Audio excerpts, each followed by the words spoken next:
Hello. Hello, hello. How's everyone doing? We got Caleb under center right now. How's everyone doing? Everyone ready for this dual broadcast? My eyes are going to be all over the place. Got the Hawks game. My setup's insane right now. I got my monitor for OBS and chat. Got the TV and I got Bears on my laptop here. Nice little pickup from DeAndre Swift. How we doing? Anybody got any action today? I parlayed Kansas City Chiefs money line last night with Bears plus 7.5 in this game, and then I just put a bunch of $10 units on point prop parlays of the Blackhawks top six. I've got Nazar, Burt, Tavo, several bets with all three of them, and then I did Burakovsky parlayed with Bedard, and I did Rinzel parlayed with Bedard. So got a lot of action, a lot of Chicago sports on tonight. Hopefully we're not all... Look, man, I just need one win. Between the Blackhawks and the Bears, I just need one of them to win. I can't do a double loss tonight. I don't know if my mental can handle it. I really don't. How's everyone doing, though? I hope you're all well and good. I hope the stream is well and good. I have an Ethernet cable connected to my PC, and I'm hoping that makes it not lag at all. I have new batteries coming for my camera arriving tomorrow. I can't do a double loss tonight. I can't, dude. I can't deal with a Bears and a Blackhawks loss. You gotta choose when to be shit. Here, gotta close my door. Oh fuck. Yeah, dude. I mean, Chicago sports. Pick who's gonna be shit. You can't all be shit. All right. It's okay if one of you are shit. You just can't all be shit. None. I only bet MMA normally, just small players here and there. Hockey's so hard to bet on. Normally speaking, I agree. Hockey's hard to bet on if you're doing if you're trying to bet money lines or puck lines. If you're trying to bet spreads, it's like anything can happen in the National Hockey League on any given night. There's 82 games. The Florida Panthers could lose to the Seattle Kraken, you know. The Chicago Blackhawks can beat good teams. But this guy Andy Francis on YouTube, I interviewed him last year on Chicago Hockey Radio. He's really good at betting the NHL, and he mostly pretty much just does like point props and stuff. So there's a lot of value in the NHL because it's so under bet. So you can get like I've been getting Frank Nazar is going to be close to a point per game player this year. And the book's not going to catch on for a while. Like he's still around he's still around an even money for a point. He's got the most points on the team. So the fact that the sport is under bet, you're usually able to get value on something for a longer period of time than other sports. Because with the NFL, like if a guy is absolutely feasting in the NFL, FanDuel can't afford to like keep his number at a low total if he's feasting, you know, because they'll just lose so much money because everyone will see it and be like, wait, this guy's feasting right now. This is such a low total. Whereas the NHL, it takes a little longer, I feel like.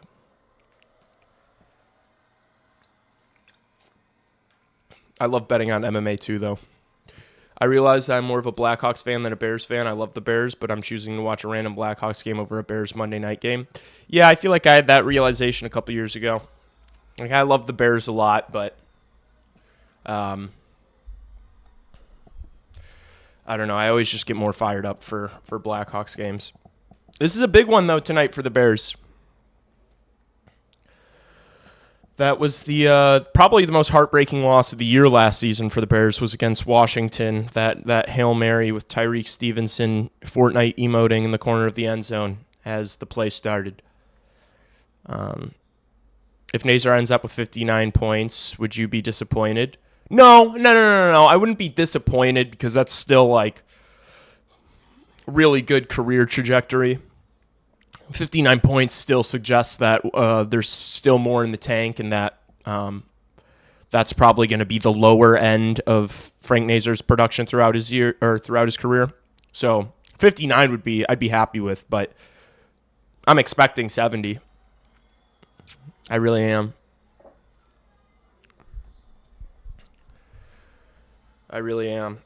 I wish he was like available, his like season totals. I wish his season totals were available on sportsbooks, but I pretty much only use FanDuel, and they barely had anybody listed for season totals. So 59 points at 21 years old is really good. It is really good.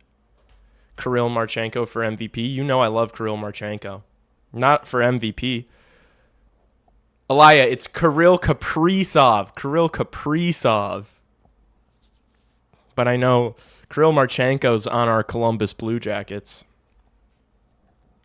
Elia Anderson and I both have an irresponsible amount of coin on the Columbus Blue Jackets to make the playoffs this year. So we'll see how that goes for us. 4 goals already. He's a gamer. They win today? I was napping. I was working during all the matinee games, and then I got home and was so exhausted. I was at the marathon all day yesterday. I didn't run it, but I feel like I ran it with how exhausted I was today. It's not just something you take, it's given. Oh, they're playing right now versus the Devs. It's 1-1. It's pronounced Kaprizov. Gosh, I will never pronounce it like that. It can't be. Kaprizov. Having a Rizov. Bears up 3-0. Bum-ass Jaden Daniels. Caleb clears. Everyone knows. Caleb's the better quarterback, Elia Anderson.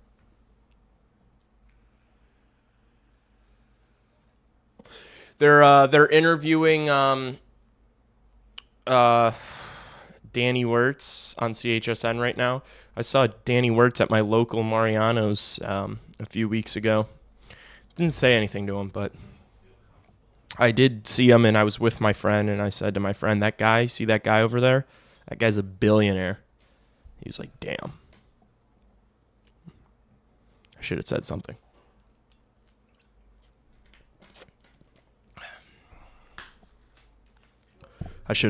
Chat. All right. I need to make sure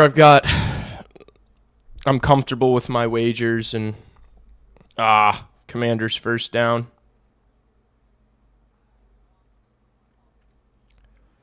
Daniels throws a strike. What did I want to show you guys? I wanted to pull something up. It's not much of a life you're living. Chat, if you guys are not following me on Twitter yet, make sure you do so.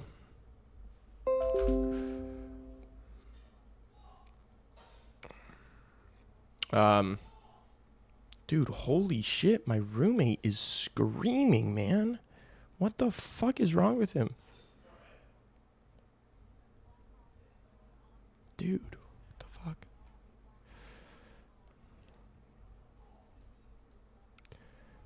It's not much of a I'm trying to pull my Twitter up. Hello.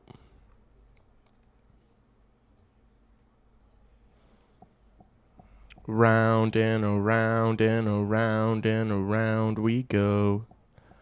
Oh, now, tell me now, tell me now, tell me now, you know. What's up, Ryan? What's up, Walker? How we doing? Danny Wirtz seems like he wants to win. Danny Wirtz seems like he wants to win, unlike his grandfather, Bill. I can't really hear him. I guess I should turn it up a little bit so I can hear what he's saying. Does he sound like he wants to win, unlike Dollar Bill? Guys, I'm trying to pull up a window capture right now, and my OBS is tweaking off a perk or two. I need to be able to have my stream pulled up somehow. But I don't know how I'm going to do that. Maybe I'll do it on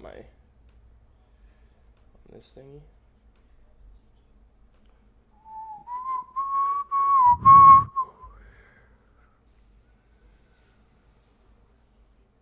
I'm so overwhelmed. I'm so overstimulated right now.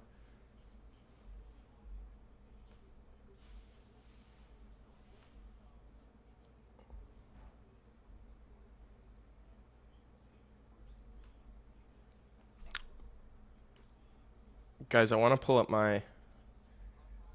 Alright, got my stream here.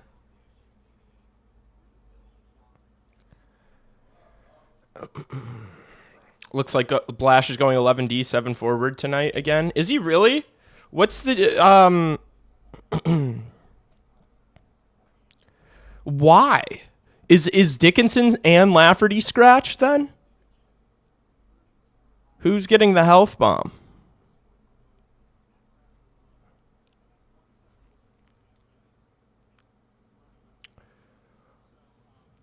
Oh, Levshinov's in, though. I'm happy about that.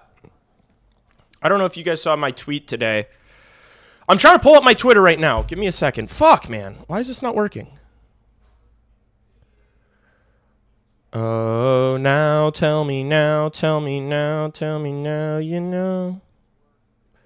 Not really sure how to... Do you like Hawks money line tonight or not? I mean, I do. I'm not betting it. They could win. They just haven't won yet. They haven't been able to fucking win. I'm not going to be betting their money line. I'm all over them on point props. I don't really care to bet money lines that often. You know that, and that irks you, but I don't know what else to tell you. Don't bet money lines on the NHL. Reichel needs to play. Oh, so it's Dickinson, Mikheyev, Donato on the third line, and then Green and Foligno. Yeah, so Reichel and Lafferty. Whatever, man.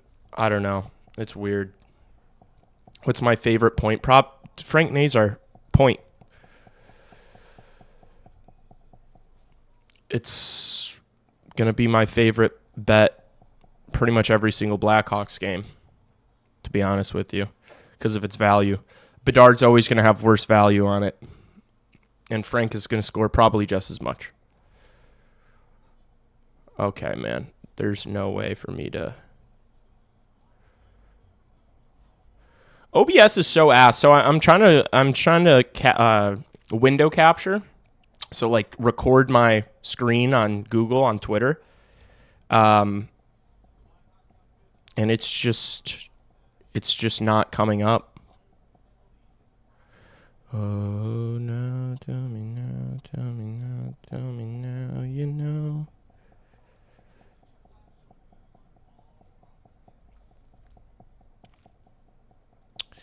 Whatever. I guess I just can't pull up Twitter. It's not good. It's so annoying that OBS is just ass like this. Because I can't cancel out. I can't exit out of OBS because my stream will end. But I had a tweet after the game on Saturday. If you guys were not in that stream, I got a little... what's the word? I got a little frustrated at the end of that stream. Just the way the game went, how many penalties there were, the last second goal. And so I tweeted out a video.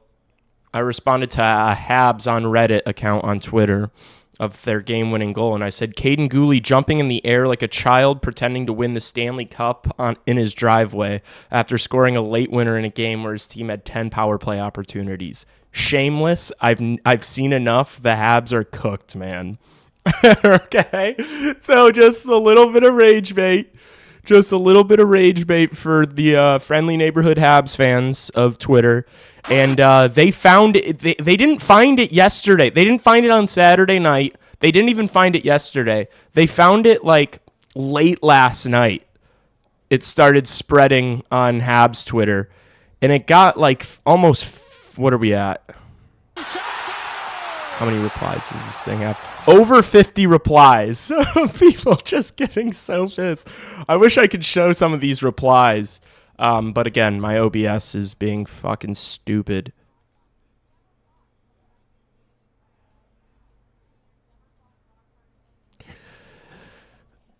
Oh man, these replies are so funny.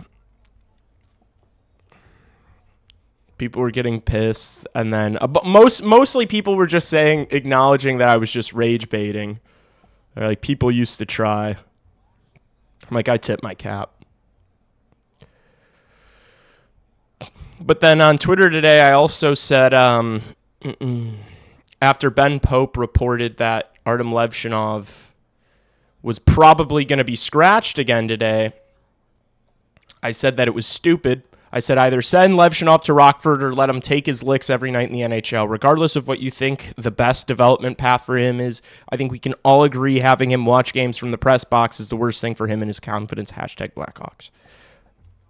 Follow me on Twitter. Let's just to dial up these conversations before a game. I think it's good for Blackhawks community to be dialed on a game day. Okay, I need to go back over to the Bears game. What's happening?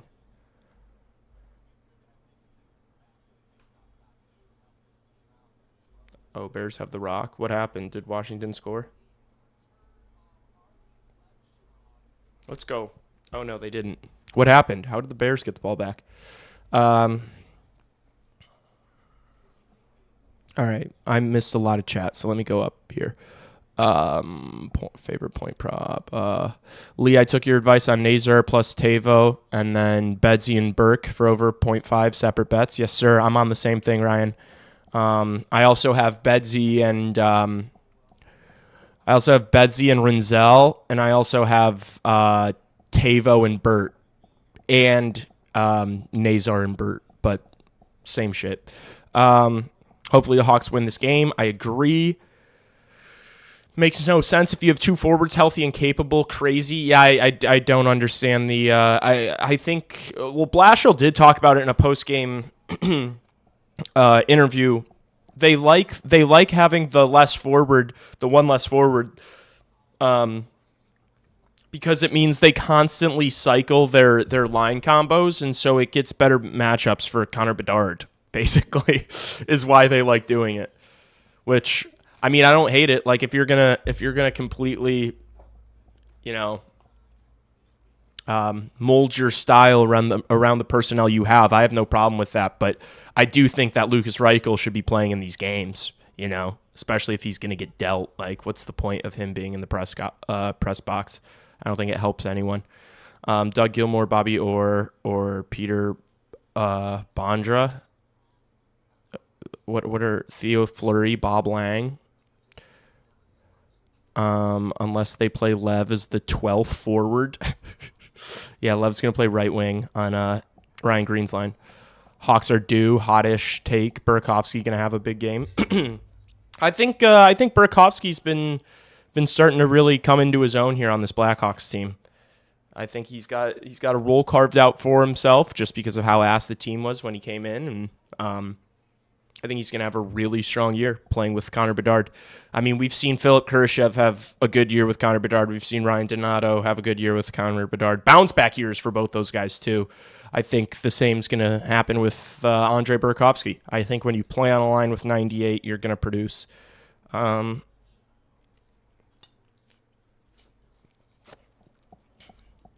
Bulldogs will sneak a MVC title this year, according to my intel.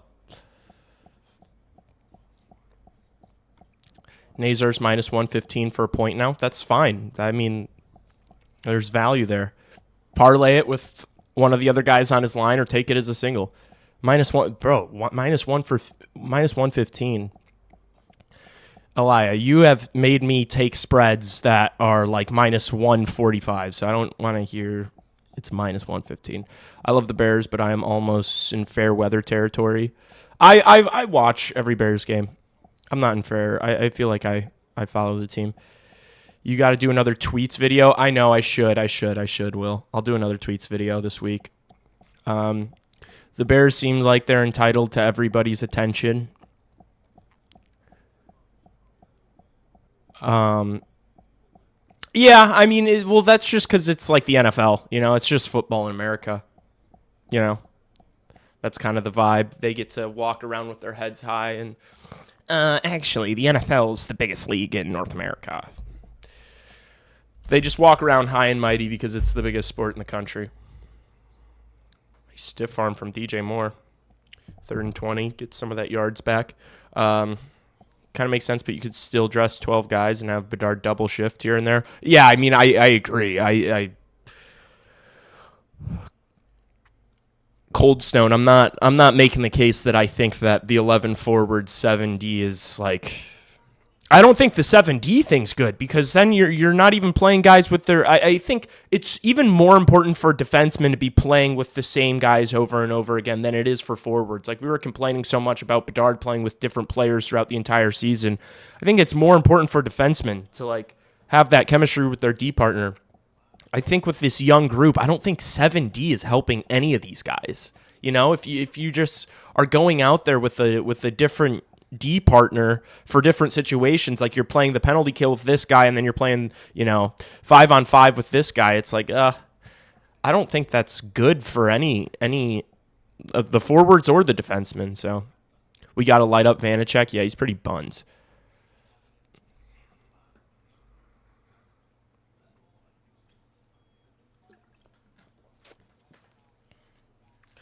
I think 7D does more harm than good. Yeah. I got a notification. What's up? Yeah, we're up. I need to make sure that my CHSN is not miles behind right now and that, like, how far are we from puck drop?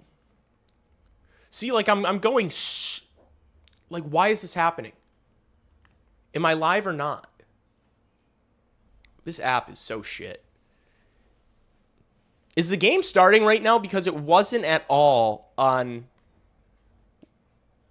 Like, I'll throw CHSN. Okay, yeah, the game already started. It's so dog shit, man. CHSN is ass. How can I turn the broadcast on and it just be 10 minutes behind? We're 2 minutes into the game. I literally just got it on now. CHSN is fucking trash. It's terrible. It doesn't work. How are you going to tell me I turn on the game? I turn the broadcast on. Why would it bring me in 30 minutes behind? Why would it do that?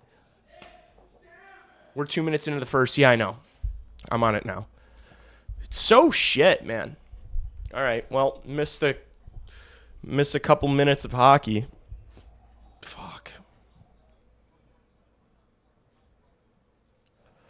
So frustrating. Jason Dickinson. We're pulling up a Jason Dickinson highlight package. Thank God.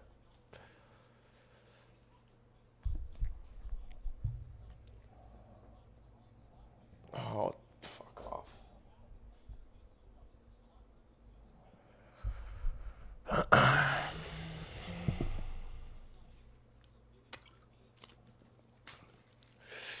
Utah wins the draw. Got blocked by one of their own players. Hawks get it out. Here's Ilya Mikheyev, cuts back. Doesn't have a pass. Going to play it around for Donato. Can't get a stick on it.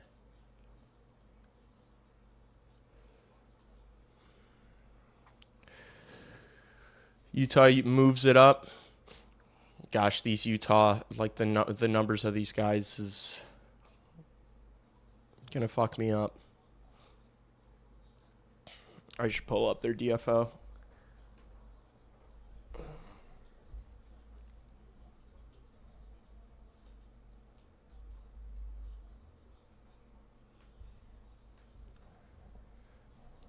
Oh, no.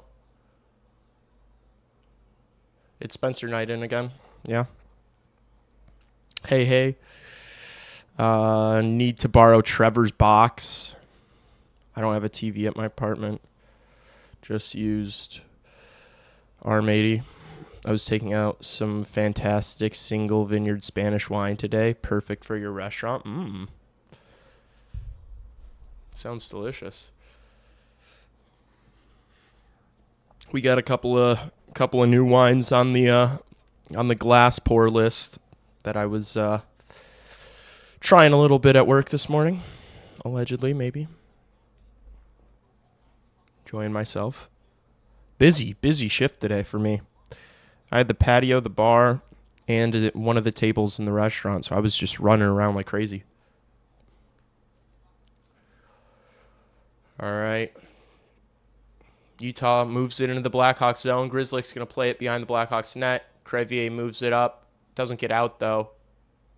Here's the second line for the Blackhawks. Grizzlies going to get a hold of this one, move it up to Teravainen. He's going to pass it back. Yep. Over to Crevier now. Here's Tavo. Good pass to Bertuzzi into the zone. Oh, Bertuzzi makes a decent play. Wasn't able to get the pass to Nazar, though. Nazar back to Vlasic. Vlasic to Rinzel. Rinzel's going to chip it in. Here's Frank Nazar. Loses the puck, and it gets out of the zone.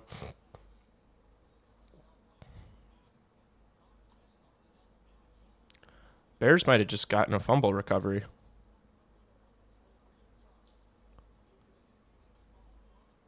Cross ice feed for Utah. Oh. Schmaltz. Back to the point. Good save, Knight. Burakovsky heading the other way with some speed. Good pass. Colton Dock's in. Oh, he tried to... What the hell was that? I mean, he drew a penalty. It was like he tried to do like a toe drag release and lost the puck in his skates. That was weird. Did the Bears just get that turnover? I looked up. That's a fumble, man.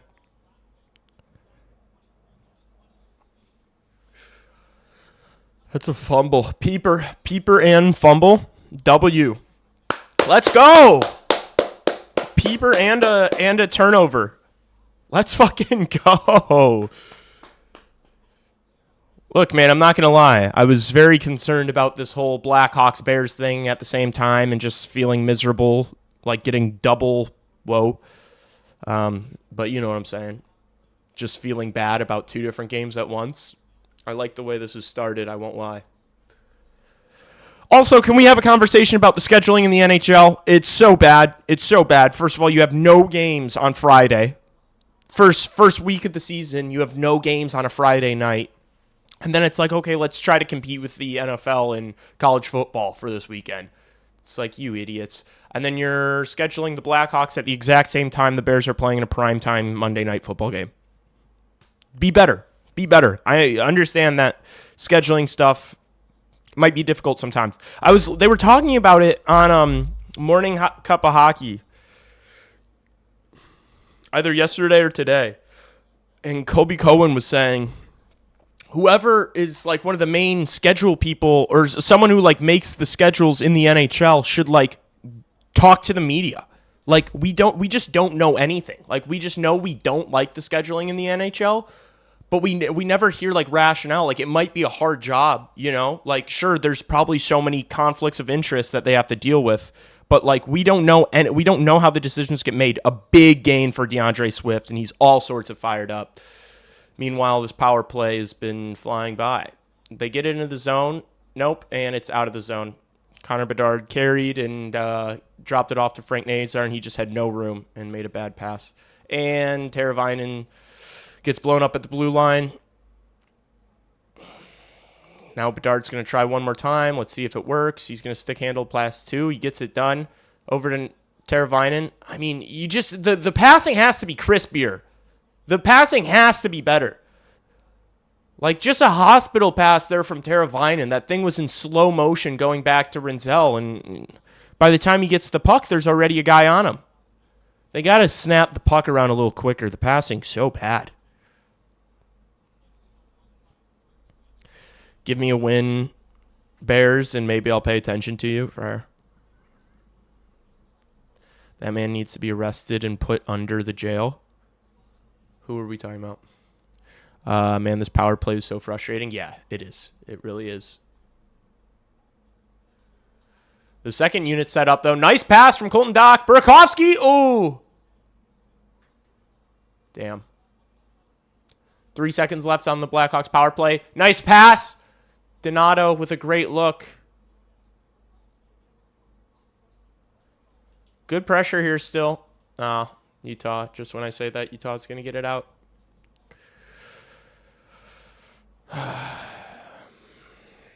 Burakovsky is damn good. That was the worst peeper. I don't think that was the worst peeper I've ever seen. Nice. Crevier drawing some attention. He just fucked up Clayton Keller. Oh, Crevier's going to the box for this. Blackhawks going to the PK. Let's hope they don't have to do this 10 times. Am I right? Am I right, chat? Aren't you guys hoping they're not on the kill 10 times tonight?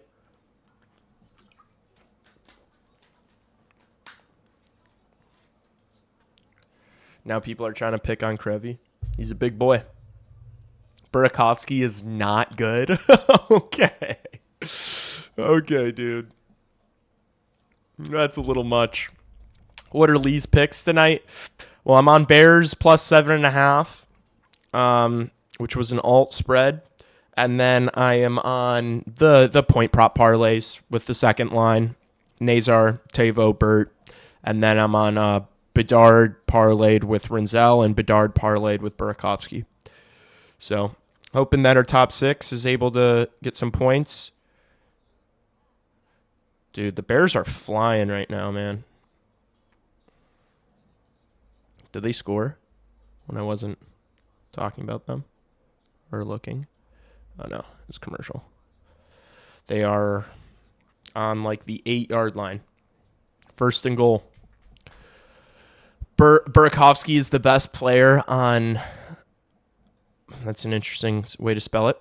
For anyone who cares, the Guy fam is adding another boy. Woo! It's another boy. We got a whole we're getting a whole top 6 for the Guy family. They've got a 1C already. They just added a big physical right winger to the family. Congrats to the Guy family. That's awesome to hear. I'm sure Ryan is pumped. Congrats. Can you guys send me the if you guys got a good video of the reveal this weekend? If you could send that my way, that would be much appreciated. Burakovsky would not have cracked the Cup teams. Yeah, he would have. Burakovsky's a 2-time Stanley Cup champion. He's won on 2 different teams. He'd be a bottom line guy. I'm not saying he'd be in the top 6 with fucking Patrick Kane. He could probably crack a 4th line on a couple of those teams. They won with like Adam Burish on their 4th line. All right, let's relax. Hawks get a bit better every season. They do. And it's going to start snowballing. They're going to start rising much quicker. They're going to start developing much quicker. It's going to all... We're through the worst of it already. Are you going to play Burakovsky over Frolik or Kopechki? No, not over those guys specifically. Not over those guys. But like a Ben Eager or Adam Burish. I don't know. Those guys are good sandpaper. But yeah, I got to think back. Like, who was on the 4th line in 2015?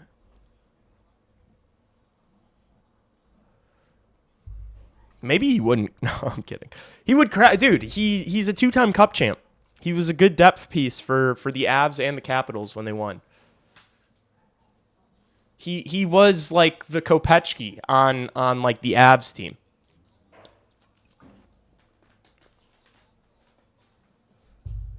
He's had good production in his career. We bricked up. Hell yeah.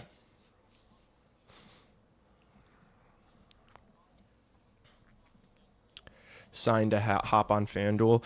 Dude, I'm permabanned from... I can't get into DraftKings and I can't get into Bet365, which really suck because those are the 2 best apps for parlaying point props in the NHL. All right. That'll do it for the Utah power play. That thing flew by. Levshunov plays it up. Here's Grzelcyk. Nice pass to Bedard. Bedard's going to chip it in, chase it himself. Doc's there. Nice. Bedard comes up with it. Back to the point. Grzelcyk. Oh, Levshunov! Ah, gets saved. No rebound.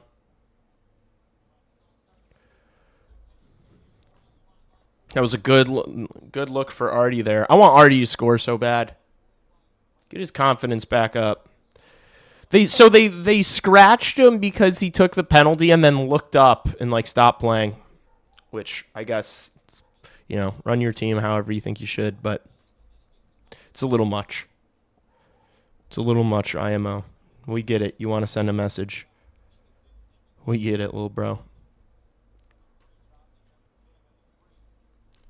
Look at Vlasic. So inspirational, man. It's not just something you take. Artie does get shots through at least. Yeah, he does. He loves to shoot the puck. And he's pretty good at getting them through. Which, I mean, it's a good trait. It's a good thing to build on for him. Here's Tanev. Oh, I don't know how that stayed in the zone.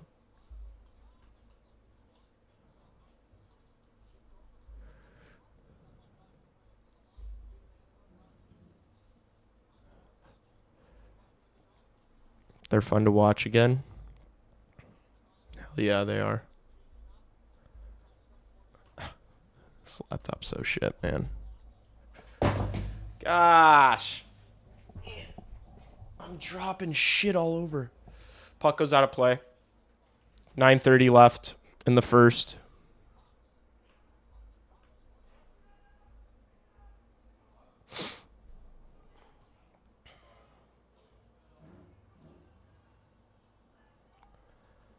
Did the Bears score?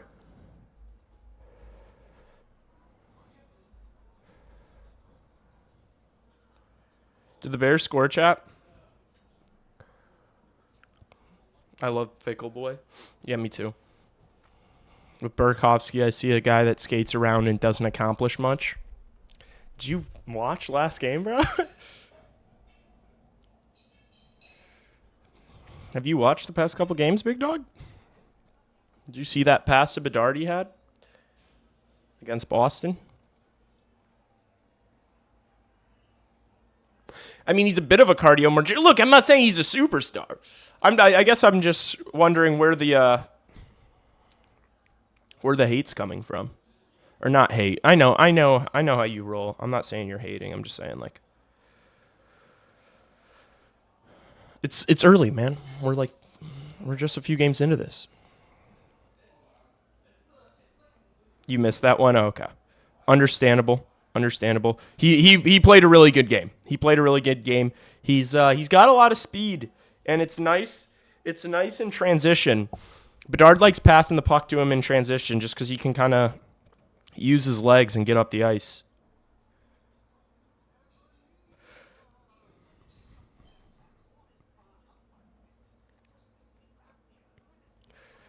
So, and it seems like, especially with Donato getting demoted to the third line after one game and Doc getting put up there, that line has started to look better, honestly, and I think they're going to keep Burakovsky up there.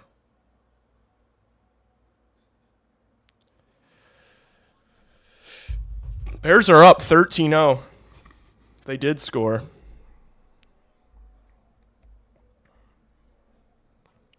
Oh, it was a Caleb rushing touchdown. Let's fucking go, Bears. My dumbass friends thinking that this was a Commanders spot. So square, man. Oh, yeah, the Bears stink. Yeah, let's take Commanders minus 4.5. Okay, dummies.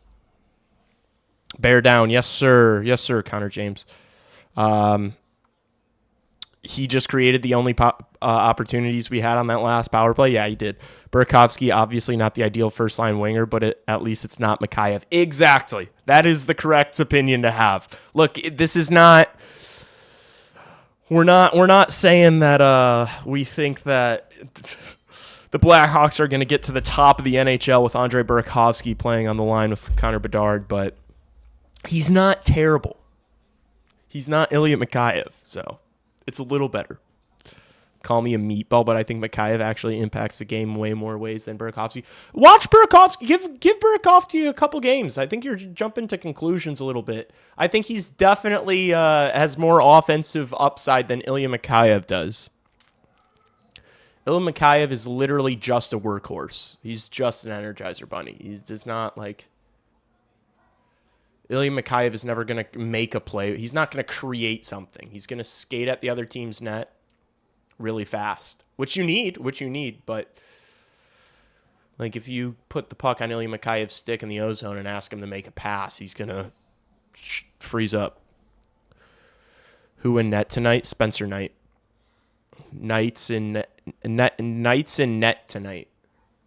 And my broadcast just froze. Thanks, CHSN. I love you guys. I love the work you do. I'm very...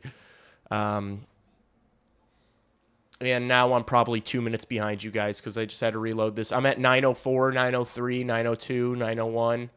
Blackhawks, sir. Oh, Ryan Donato? Lost the puck there. If I'm 5 minutes behind you guys, let me know. I might have to blow up my television and then do a couple of chants outside and pray to the wind god and hold a satellite with a tinfoil hat on and pray that my CHSN stream gets back up to speed. I'm at 8:28. 7:45! Holy shit, man! Oh, wait, that's 15 seconds. I'm tweaking. I'm fine. I'm right there with you guys. It's okay if you guys are a little bit ahead of me. There's a bit of a delay. It makes up for it.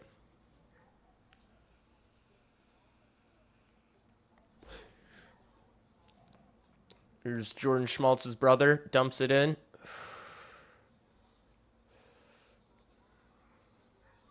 Vlasic. Over to Donato. Or Rinzel, rather. Sorry. 6 and 8 look similar to each other. Forgive me. Second line out for the Blackhawks. Frank Nazar's the high forward. Any predictions? The score? I think 3-2. One or the other ways. I could see it being like a close game. I could see either team winning. It doesn't feel like... I don't know if you guys feel the same way, chat, but like last year, the vibes were so bad that it felt like we needed wins just to like keep these guys' heads above water so that they weren't so miserable. It just felt like everyone was so down on themselves, and like it just felt like the only way to do anything about it last year was winning. I know it's so early on in the year and this could change, but now it just feels like this team has more of an identity. Like these young guys are starting to come into the league. They see it's like what's being built is like it's tangible. You can smell it. The Commanders just scored. It's going to be 13-7. But now it's a big hit in open ice by Wyatt Kaiser. Absolutely blew that guy up. Man, I love Wyatt Kaiser. It doesn't feel like they need wins now, if that makes sense. Like they're not fucking last year if they started the season out with what the hell just happened? The fucking lights just turned off. What the fuck? What was that?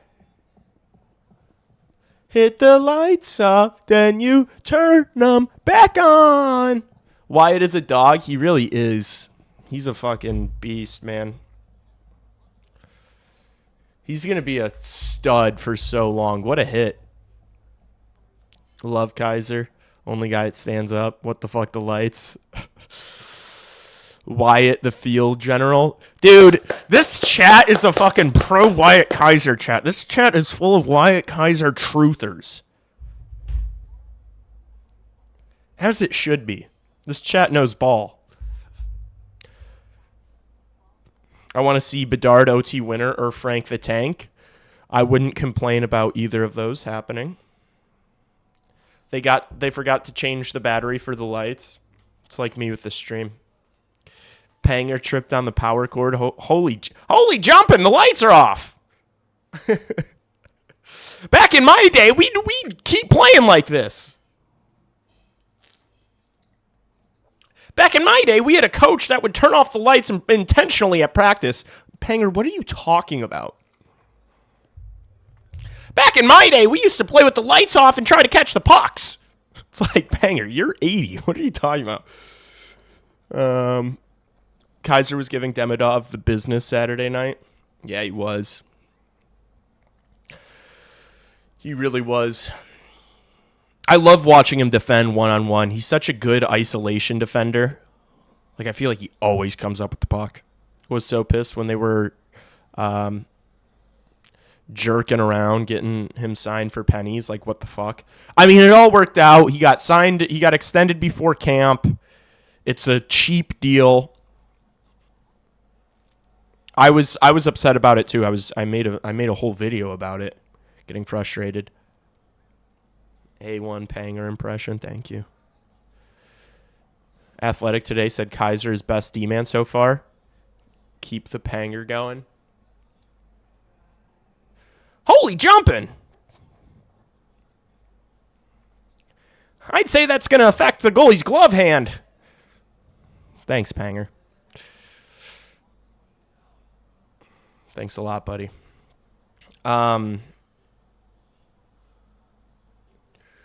Yeah, no, I someone must have tripped on a cord or something. Someone's getting fired. They didn't pay their rent. They didn't pay their electricity bill. Kaiser from the point. Oh, wait, that's what I wanted to say. I wanted to say something about my dad saying that Kaiser's been the best D. I agree. He has been. He hasn't been given the workload that, like, Rinzel has, but I'm so bullish on both of those guys. Watch him! Yeah! Yeah! Who was that? Was that Cooley? You see Kaiser just skating with Cooley there? Cooley couldn't do anything. He could not get by him. Dude, Doc Emmerich. I'm not good. I'm really not good at impressions. There's a couple I can do. I gotta think of like the doc, like the docisms. Like shit he would say. The intern stopped pedaling the bikes that run the lights. It's like a haiku. Or something. The Athletic is correct and still nobody talks about Kaiser. Lebowski is the biggest Kaiser glazer I know. People are still penciling in Korch. Lebowski, that pisses me off so much. When people who talk about the Blackhawks still talk about Korchinski, it's so frustrating. It's like, guys, are we living in 2023? Is that what we're doing? Because Wyatt Kaiser is definitely the name that should be getting mentioned. I mean, the dude he's a wet blanket out there. Big pickup from DeAndre Swift. Holy shit, Swifty is feasting. Sorry. People are still penciling in Korch as a top 4 guy when the Hawks are good. Kaiser is light years better than Korch now and maybe future. Yes. Yes, I agree. But Korch was a top 10 draft pick, so they're going to still talk about him like, you know. Waffle boarded. I feel so safe here hearing this Kaiser glaze. Yeah, this is a fucking Kaiser glaze hot spot. That's what this is. That's what my stream is. We all come together a couple times a week just to glaze 44. They're showing Kaiser and Demidov fighting each other from Saturday. Man, I wish we won that game on Saturday. I'm still salty a little bit. I want them to trade Korchinski, but where would make sense? The thing is, his value is just like, I don't think his value is that high right now, bro. So I don't even know what you get for a Kevin Korchinski. It's almost like you might as well just keep him in your system and hope that he, turns into like a really legit guy, because I just don't know if the value warrants trading him. Because if you trade him, he's going to turn into a player, and you're going to be regretful of it. But it's not glaze, it's acknowledging reality. Yeah, we're not off our hinges. We're kind of just calling balls and strikes. Like, I'm just watching these games, and Wyatt Kaiser is extremely impressive. I'm not really like, here's Bertuzzi with a little bit of space. He's so underwhelming when he has the puck on his stick, man. He's just floating above water. Nazar, please come over to me and save me. Oh, yes! Teravainen scores! That had to have gone in. There's no way that stayed out. Did that hit the post, chat? Chat, did that hit the post? Fuck, I thought that was in. Me too. Okay, good. Dude, that went in. That would have been so big. That would all three of them touched the puck on that play. That would have been fucking every single lay that I had with those guys. I need to see that again. Here's Peterka. Loses the puck to Jason Dickinson. And bad pass from Jason Dickinson. Vlasic plays it around the boards. Good stick from Donato there to get that out of the zone. Oh, Swift trapped that. Probably not a catch.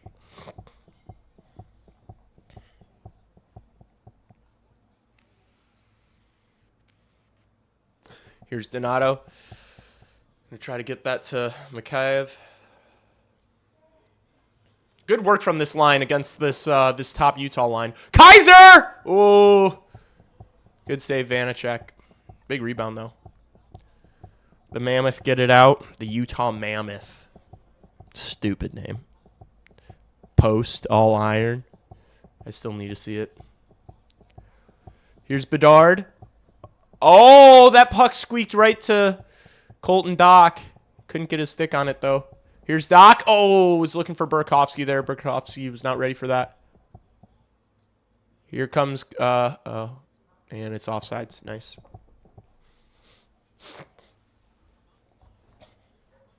Oh, it smacked the post. Damn, it went right over the right pad. Ah, shit, that would have been so big, chat.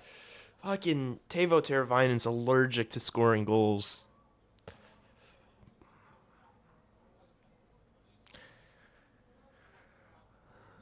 I came here after the hit to hear the glaze. Yeah, I mean, we talked about him for fucking 15 minutes after the hit. So I hope you got your fix of Wyatt Kaiser glaze. What a special talent he is.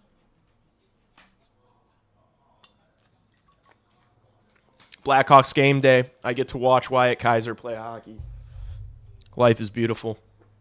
You guys better not fucking complain about your lives if you get to just hang out on a Monday night and watch Wyatt Kaiser play for your favorite team. You are blessed. Don't complain.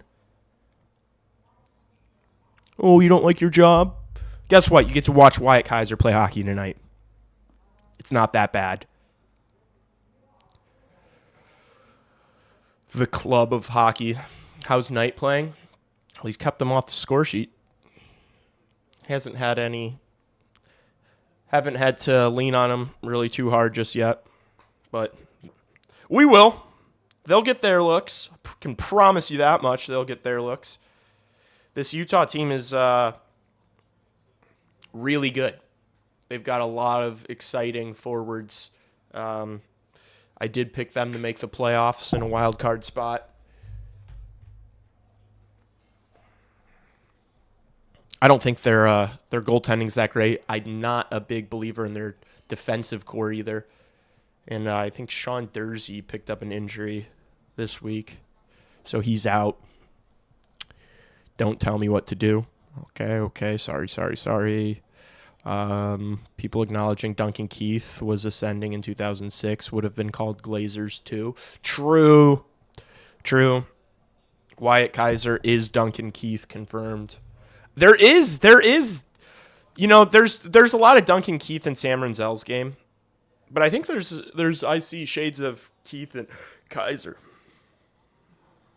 Like that stride feels very like Kaiser does the same thing where he kind of like hops when he's really cooking. You know, when Keith started getting moving, when Keith got on his horse, he'd have that little jump in his step. Kaiser's kind of the same way. Keith was a wet blanket too.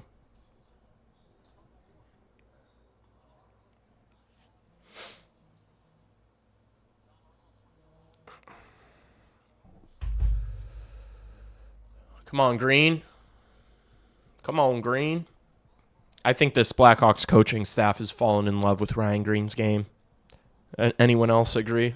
Anyone else also starting to feel that? Just me? Okay. Here's Sergachev. Utah gets it in. Oh, good save by Knight, and play gets blown dead. Oh, it's the end of the first. That's why. I'm like, I don't think he froze that, refs. And that'll do it for the first period. How do the Hawks look? Fine. This is back and forth period. Not a ton of great chances, but Habs PP needs work. Yeah, it does. Also, the Blackhawks do have a good penalty kill, but yes. Yeah, 2 for 10 is not... Actually, I guess 2 for 10 is not that bad. It's not great, though. Green plays the exact role the coaching staff want him to play, which is smart. Do what you got to do to have a career. I think he's going to be a solid, fourth line guy, maybe third line eventually, but think about like guys like him and Spellacy. Like, I can't wait for Spellacy to be in our bottom six. Just running guys every single night. No regard for human life. That's what you need. In your bottom six, you need guys with like good storylines, like good narratives. Like Mason West will be great for the bottom six, football player. You can, when he has a bad game, you can just talk about the fact that he was a dual sport athlete in high school, and then everyone will forget about the bad game. But you need narratives. Like, you need guys with like kind of sad lives, or like who had to battle a lot of adversity, right? In your bottom six, you need guys that have battled adversity in their lives, not just in the sport, but in their lives. And you need guys with a couple screws loose. You need what else do you need in your bottom six? Maybe a bad hairline. A couple bad hairlines in your bottom six for sure. A couple bad hairlines. Facial hair, optional, but maybe one or two of those. A couple beards. You need, and then just, no regard for human life. Like, you just need like loose cannons, glue guys. Drug addiction, maybe not, but I'd listen. I'd hear you out. DUIs, I don't know. I don't know if you need, maybe a couple substance abusers in your bottom six. Never hurt anyone. By the way, I'm doing a bit right now. I'm just doing jokes. I'm just doing jokes. Yeah, you need dogs in your bottom six is what I'm trying to say. You need guys with compelling lore. You need DUIs on a bicycle. What? You need guys with lore. You need guys that are obviously over like 5'9". A dual sport athlete, never hurt. You need guys, like, once you're in the playoffs, you need, like, heartwarming storylines that, like, PK Subban can talk about on the broadcast. Guys, this guy here on the Blackhawks, AJ Spellacy, was never supposed to make it in the league. Until he met an old woman down the street from his house who told him, AJ, one day you're going to win a Stanley Cup. Like, that's what you need in your bottom 6. I need Blackhawks video of weird lore from players. Yeah, they just ask them, like, what's your favorite thing to do outside of hockey? You never get good lore.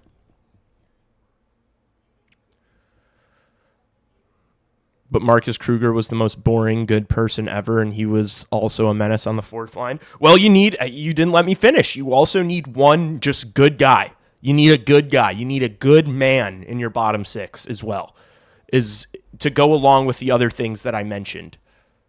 Okay? So you didn't let me finish. I was getting to it. You need one good guy. Period so boring they shut the lights off. Yeah. Wasn't the most exhilarating period of hockey that I've seen so far this year, but we're all level. We're all level, still in the game, getting our footing. Can't tweak. He had nice hair. Yeah.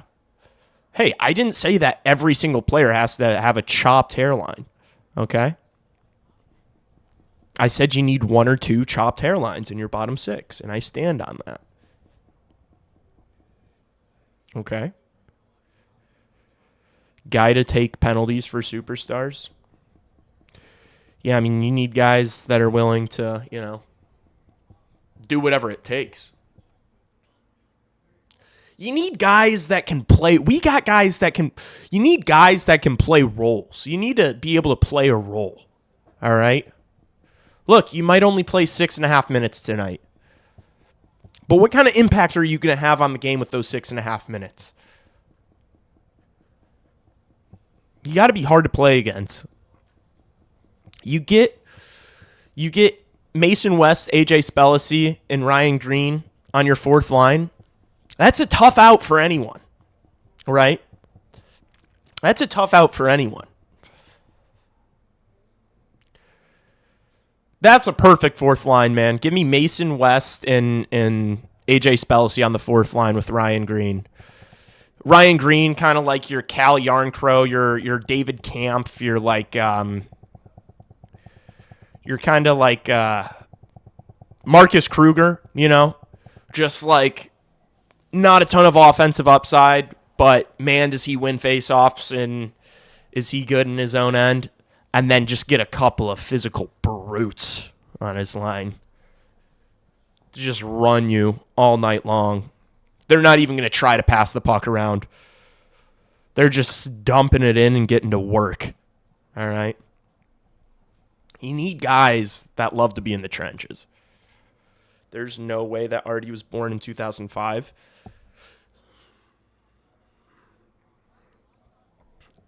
That's pretty crazy.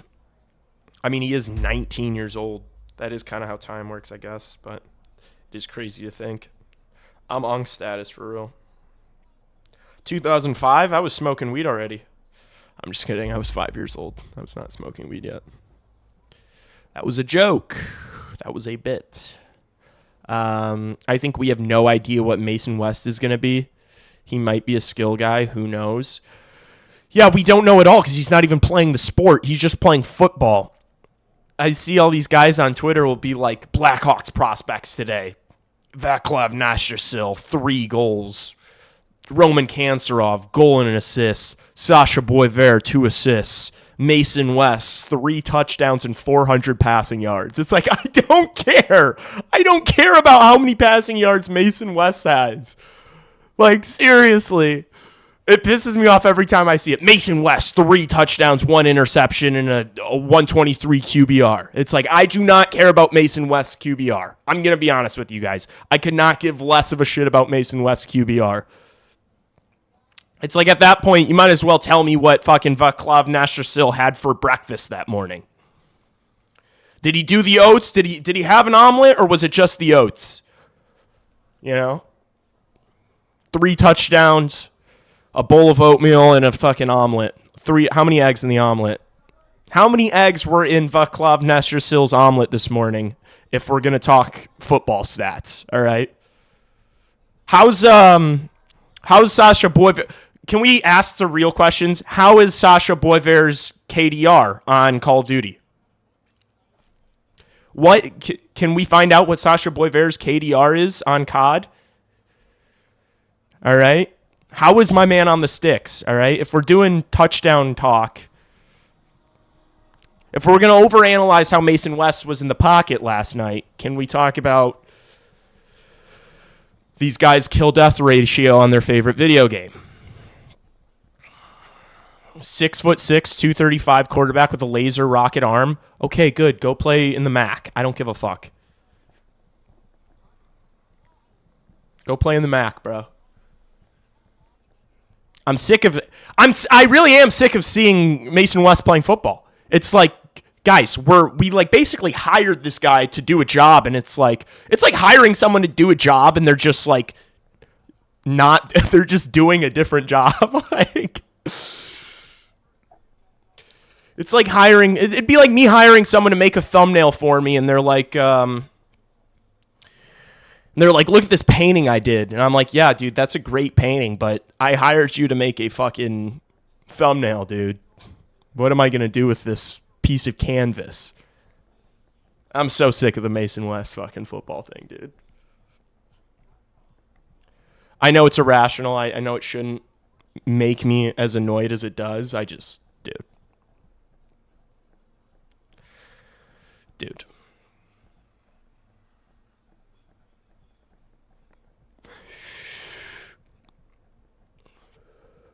Is Mason West elite badge in Chell? That's what I want to know. Yeah, true.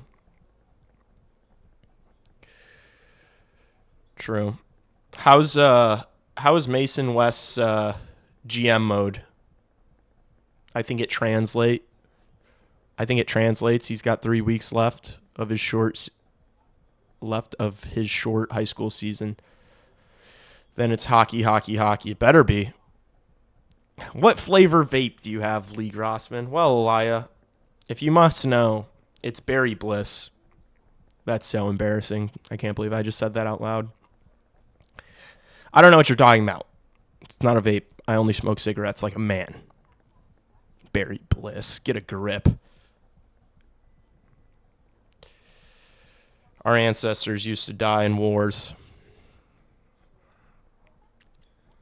And now they rip Berry Bliss Geek Galaxy Pulse bars. Embarrassing, Elia. Elia, how about my Chicago Bears? I told you it was Bears, but no. 2 nights in a row, you guys want to try to fade me. If you do smoke cigs, what do you smoke? Yellow spirits or light blue spirits. I'm an American Spirit guy. I'll say light blue in the winter. What kind of cigarettes does Mason West smoke?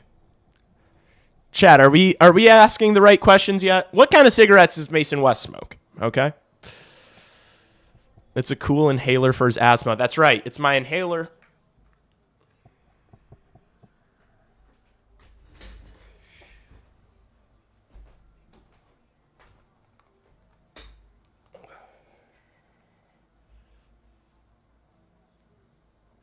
Product review.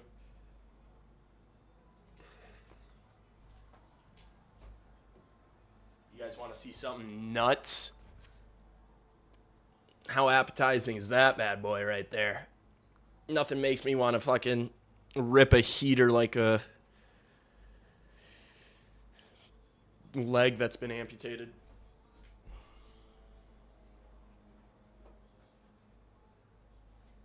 Il fumo de Castille. Lucky strikes for Mason West. Mason West smokes menthol, so we've got an absolute psycho on our hands.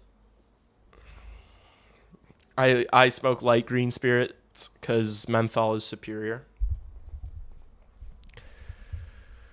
I'm a man. I like to smoke just straight tobacco. I like to feel that.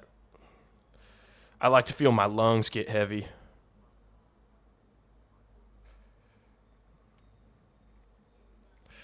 I like to start coughing. They were actually Italian cigarettes. My ex would smoke the dark green. Man, those motherfuckers expensive as shit.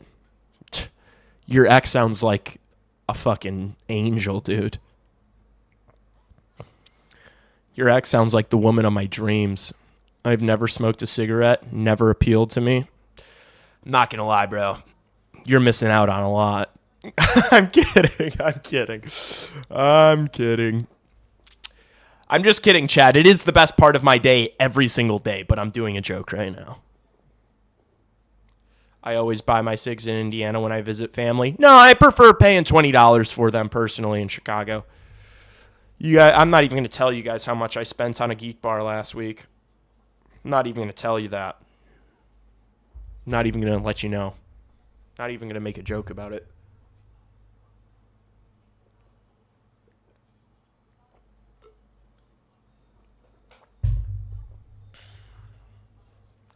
Jeez, I'm double bevved up. Thoughts on I'm gonna have a take here. Coke Zero, better than Diet Coke, better than Diet Pepsi, better than Pepsi Zero, better than everything. Better than actual Coke. Let's hear it. Yeah, I know that rustled some feathers. Let's hear it. Coke Zero clears, man.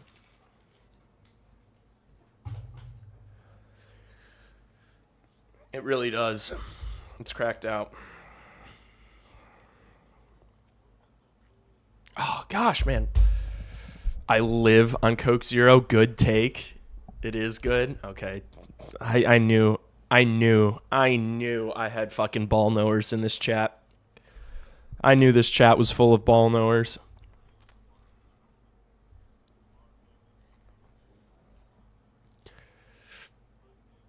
Consume plenty of alcohol, so my non-cigarette consumption is definitely offset. Everyone's got a vice. Just some people have a few. Only good diet pop is DP. DP? Dr. Pepper? Diet Dr. Pepper? Dr. Pepper Zero's fire. My ex was obsessed with Diet Dr. Pepper. I don't know if you're saying Diet Pepsi or Dr. Pepper. I don't know what DP is. Well, I know what. Never mind. You can have the exact same Coke flavor with no sugar, no cals. Sign me up. Right? It's a cheat code. Coke Zero literally tastes like regular Coke. I mean, sure, it's going to kill us in a few years, but that's fine. That's fine as long as I stay skinny. Am I right? Am I right or am I right? Am I right or are you wrong? Pepper. Don't say it. Don't say it. Let's see if I can pull up my window capture now and pull up X. It's coming up.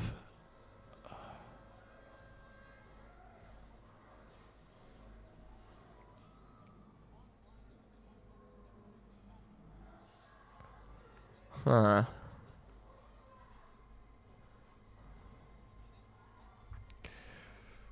It's not just something you take. Yeah, it's still not working. I still can't pull up Twitter. This is so chopped. I need to look into that. I also want to I want to get my chat. I want to get chat on the screen, like mirrored on the screen, so that when you're watching it back, when you watch the broadcast back, you can like see the live chat.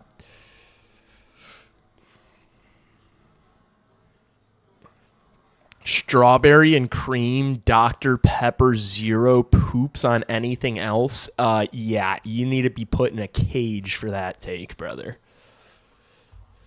Socialist Republic of Denmark? Come on, bro. Come on, bro. We got to lock in before we're throwing around takes like that. Bro said strawberry and cream.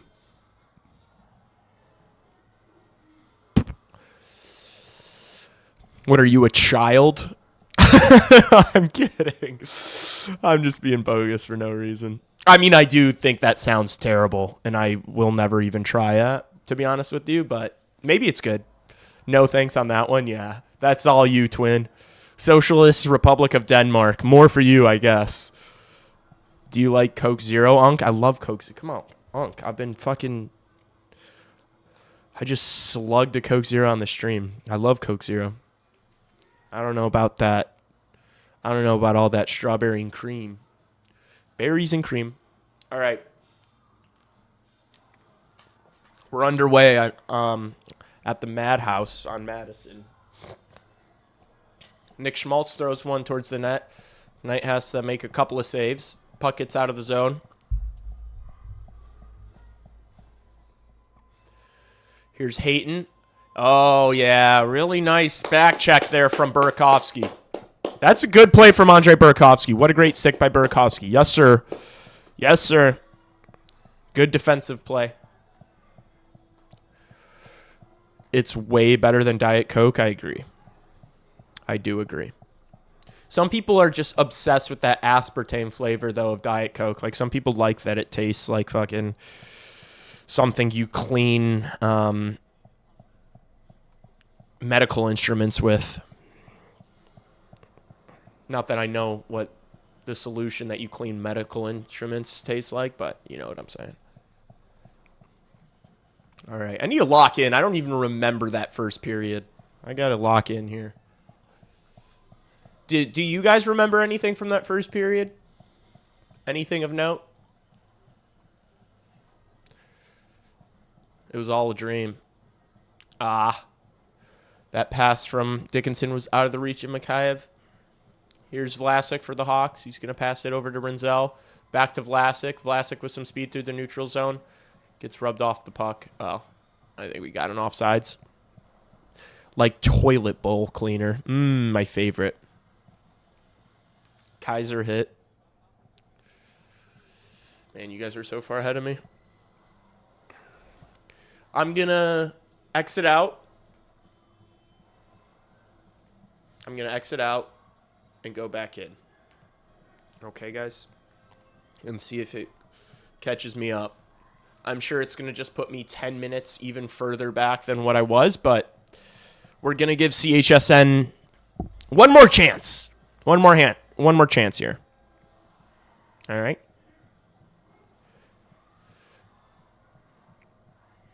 Oh, you guys are talking about, I'm so stupid. I love asking a question and then forgetting that I asked the question when I start receiving answers.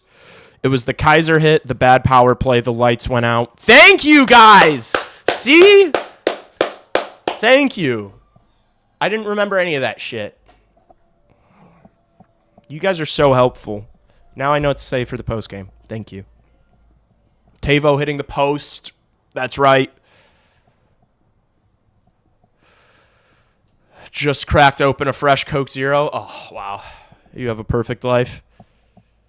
Still 2 more periods of your favorite team. Fresh Coke Zero. Cold Coke Zero, I hope. Doesn't get much better than that.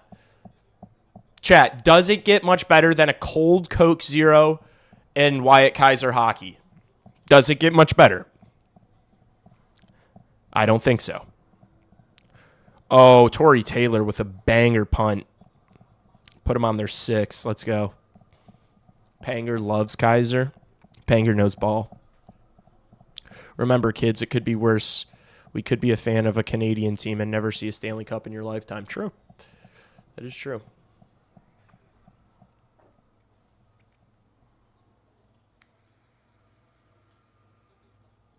Coke Zero sucks. Just drink the regular shit.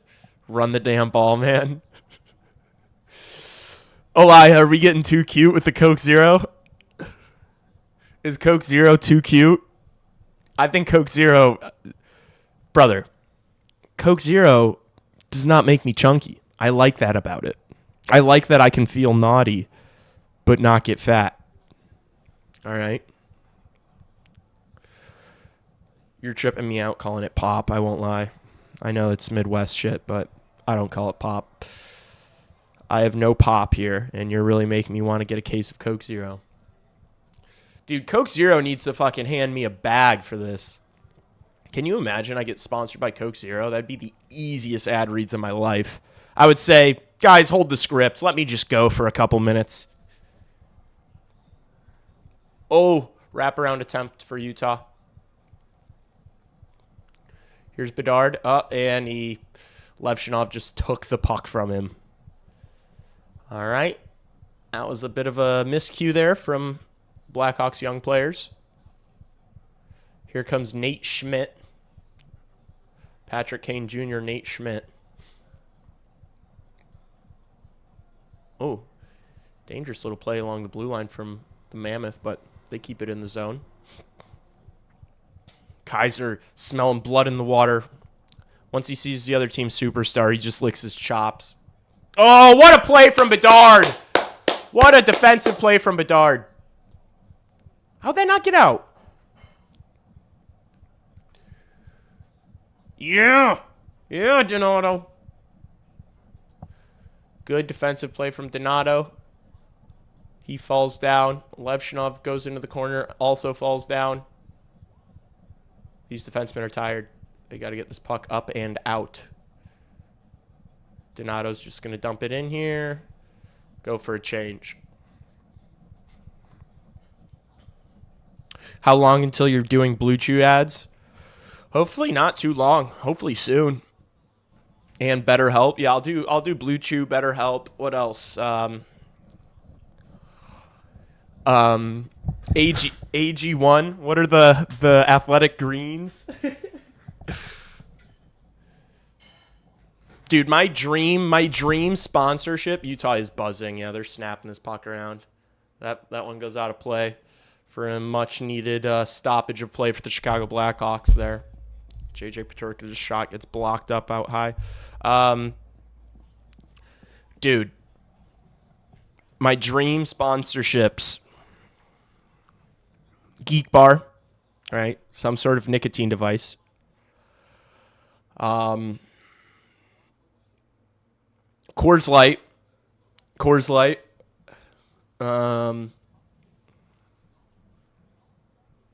Maybe like a protein snack. A protein snack would be sick. Ridge Wallet.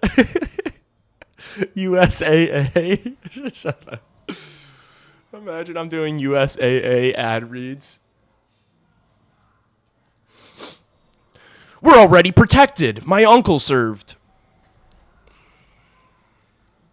98 all-around game, real thing, except draws, whatever. Yeah.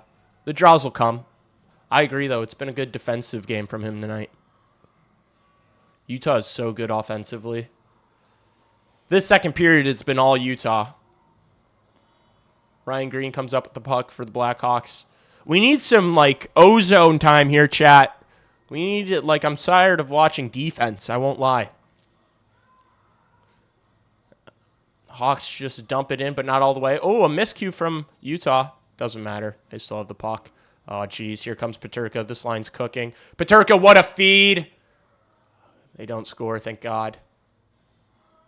Who else is on that line? Oh, it's Gunther and Cooley. Gunther was not ready for that backdoor pass. He had a yawning cage. Couldn't get it on net, thankfully for us. M&M ads. Goddamn Grizzlick, he's buns. This guy trying to live off ad read packages. Halftime here in Washington, D.C., hanging out with an ex at the Bears game. Just wanted to say what's up. Ronnie, I hope you and your ex have a lovely night and smoke a lot of cigarettes together. Thanks for stopping in. Everyone say what's up to Ronnie. Yeah, let me call the Hawks and tell them Lee wants the ozone. Thank you. Thank you, sir. Thank you, sir. Appreciate you. Appreciate you a lot there. Dude, I'll do insurance companies. Dude, dude, if you're going to pay me, I'll do an ad read for Big Pharma. I'm just kidding. I would never betray my morals for an ad read. I would never betray my morals, so I will only do ad reads for alcohol and cigarette companies. Because I have my head screwed on correctly. Obviously. Get it, Ronnie. Dude, Ronnie doesn't need to be hyped up. Ronnie's a bad man. Ronnie, were they a bad ex? Oh my gosh, he is such a joke. He is such a little shit. That Ronnie guy, chat. I don't buy a word that guy says. You would do an ad read for BlackRock? Dude. BlackRock. I'll do one for Lockheed Martin, Raytheon, Boeing. I don't care. Give me the bag. I'll be the biggest Boeing spokesperson you've ever met. You know, those whistleblowers were actually... Those guys were actually in the wrong. I'm kidding.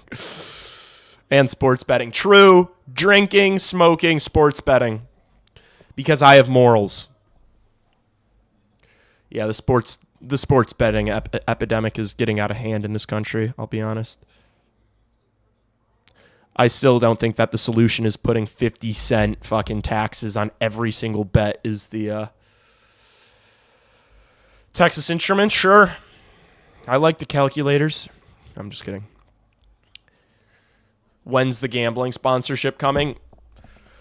I would imagine once my videos start getting around like 2 to 3K views on average, I'll start reaching out to like Prize Picks, places like that. I should put my email in my YouTube channel. I'm just not there yet. I don't get enough views to get sponsorships, but around 2 to 3K of vid, you can start reaching out to people. You're not going to get paid a whole lot, but the idea is once I can start doing that, like if I can just start making, a couple hundred a day off this shit, I can stop working at the restaurant and I can just do this full time. And then once I can do this full time, sky's kind of the limit, because I can just put so much work into it. Like, I already do, but like the idea of just being able to work on it all day, and like I can make social media content and then also record a video and then stream and still have time for like other things in my life. It's going to be sick. This game is brutal. Yeah. It's been a bit of a snoozer.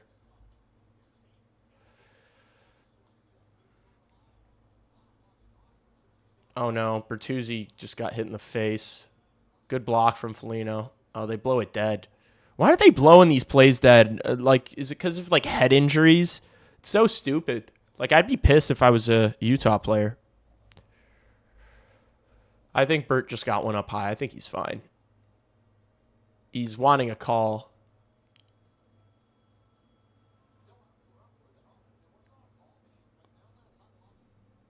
Is he bleeding? Scratch your face, Bert. Hey, CHSN, maybe let's take a look. There we go. Thank you. I mean, yeah, you got high stick there. No doubt about it. Was that Barrett Hayton? Just swiped him in the face. Yeah. I mean, definitely got away with one. Can they, like, review that? Bert ate that? Yeah, he did. I've been doing homework. That's how boring it's been. True. Yeah, they shouldn't blow them dead. Yeah, it pisses me off. That one, there was one the other day, but it was against the Hawks. It worked against us. It was like a shot from the point that it hit a guy's face. I forgot what game that was. What does the casual fan enjoy from Bertuzzi? It boggles me. Oh my gosh. Oh, shot back to... Oh, that one just goes wide. Deflection from Donato. Good keep. Was that Crevier? Here's Mikheyev. Stuffs one in, and he scores. What the hell? I guess that what happens when you go to the net. Artem Levshinov is so fired up, dude. Artie gets so fired up. I love it. I love it. I love how fired up he gets. He's like a kid in a candy store. Did I criticize the Habs players for getting that fired up the other day? Yes, I did. But let's go. Vanacek. Charmin soft. Levshinov assist. We'll take it, boys. Yes, sir. Levshinov assist. Crevier assist. Let's go. Gosh. Vanacek is bunions. Saved by Vanacek. Not as good as Burakovsky, though. Okay, dude. Cheaters proof, as Mrs. G says. I enjoy looking at Bertuzzi, honestly. You gonna talk shit about Levshinov like Gooley? No, I just mentioned it. Hey, at least I acknowledged it, all right? At least I acknowledged that I'm, you know, that I'm not calling it, you know, I'm not calling it even. I'm obviously biased. The Gooley thing pissed me off, though. That was ridiculous. Artem Levshinov has only played a few games in the NHL. It's different, all right? Bedard face-off win. Hawks lose. Bedard face-off win. Crevier is really good. I like Louis Crevier. I don't know if I'd say he's really good, but he's a calm defenseman. I feel like he's... Oh, here's Burakovsky. Cuts back. Murphy from the point. Oh, I was looking for a deflection. Didn't get it from Colton Dock. Here's Wyatt Kaiser. Over to Murphy. Murphy flings it at the net. Gets blocked out in front. Cooley gets it out of the zone for Utah. Good shift here from this first line.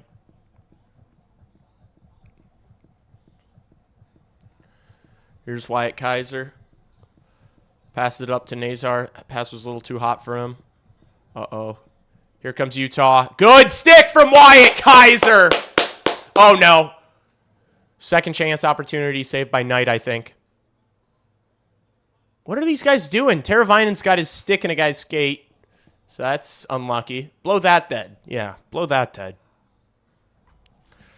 Kaiser, another huge defensive play. How good was that? How fun is this 44 to watch, chat? Chat, are we just going to become like the biggest Kaiser Glazers?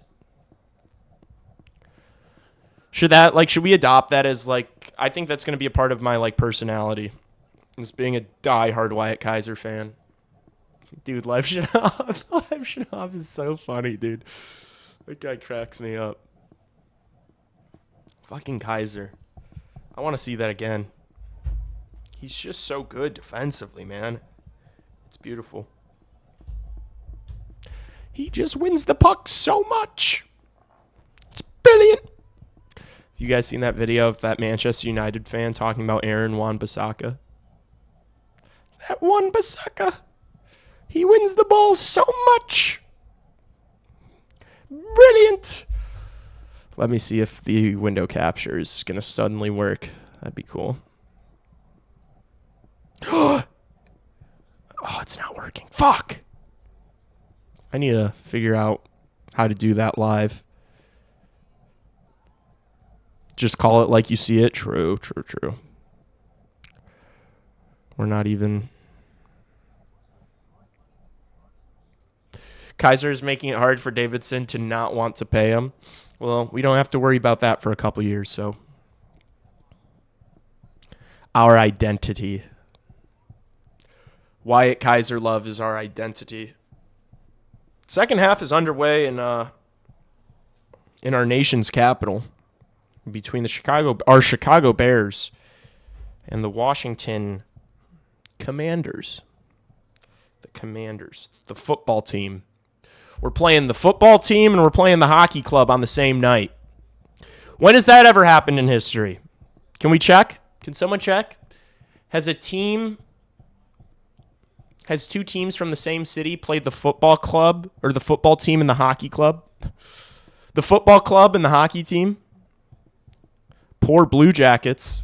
What happened to my Blue Jackets? The Hawks have Kaiser at $1.7 million for the next 2 years. Yes, sir. Best contract in the league. Best contract in the league. I don't want to hear shit about Lane Hudson. I don't want to hear shit about the Lane Hudson contract. Yeah, they have Lane Hudson, but we have Wyatt Kaiser. What's the, yeah, they have KD, but we've got Jaden McDaniels. Yeah, they've got Logan Cooley, but we've got Wyatt Kaiser. That's how I'm going to start talking about Wyatt Kaiser, I swear. Oh, the Blue Jackets lost. Great.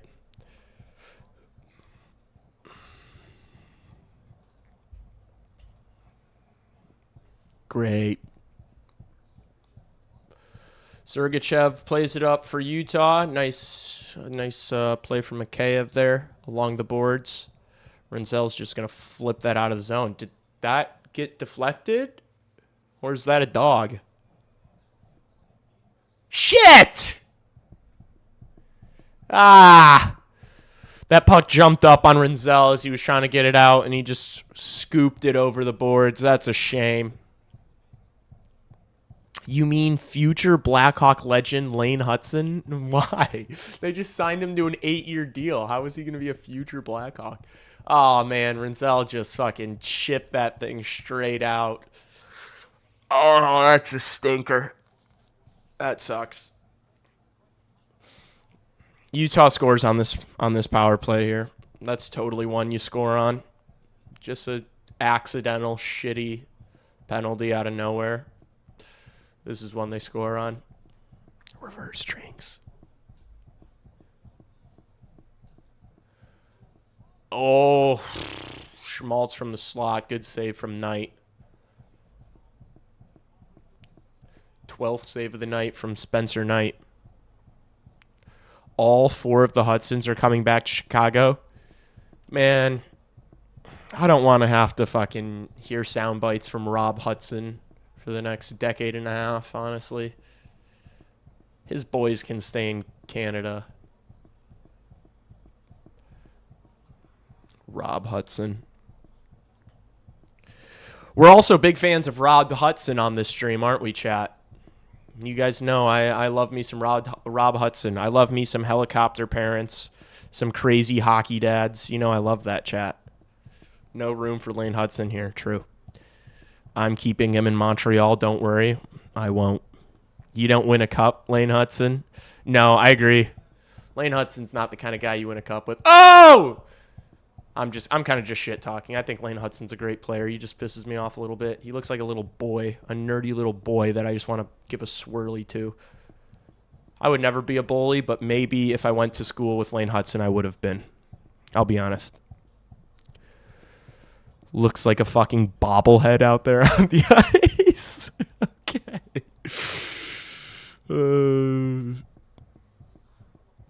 October 9th, 1960. Yankees playing the Pirates in the World Series while the Steelers play the Giants. Yeah, but it's not hockey club and football team, you know? I was more so talking about the names. Big fan of his dad, if Lane is a Hab. Yeah, if he's a Hab, I hope his pops keeps running his mouth. You can have those problems. Nah, Cole is a future super. The rest of them kind of suck. Aren't the rest of them like in high school? No, there's 2 in college, right? Or there's 3 in college. Cole Hudson's going to be a beast. Cole Hudson's playing with our boy Sasha Boisvert this year. Uh-oh. The power play's over. Can the Blackhawks get this puck out of their zone, though, and really survive? Oh, where'd that go? Spencer Knight did an awkward little jump. He didn't know where that puck went. Colton Dock's tired.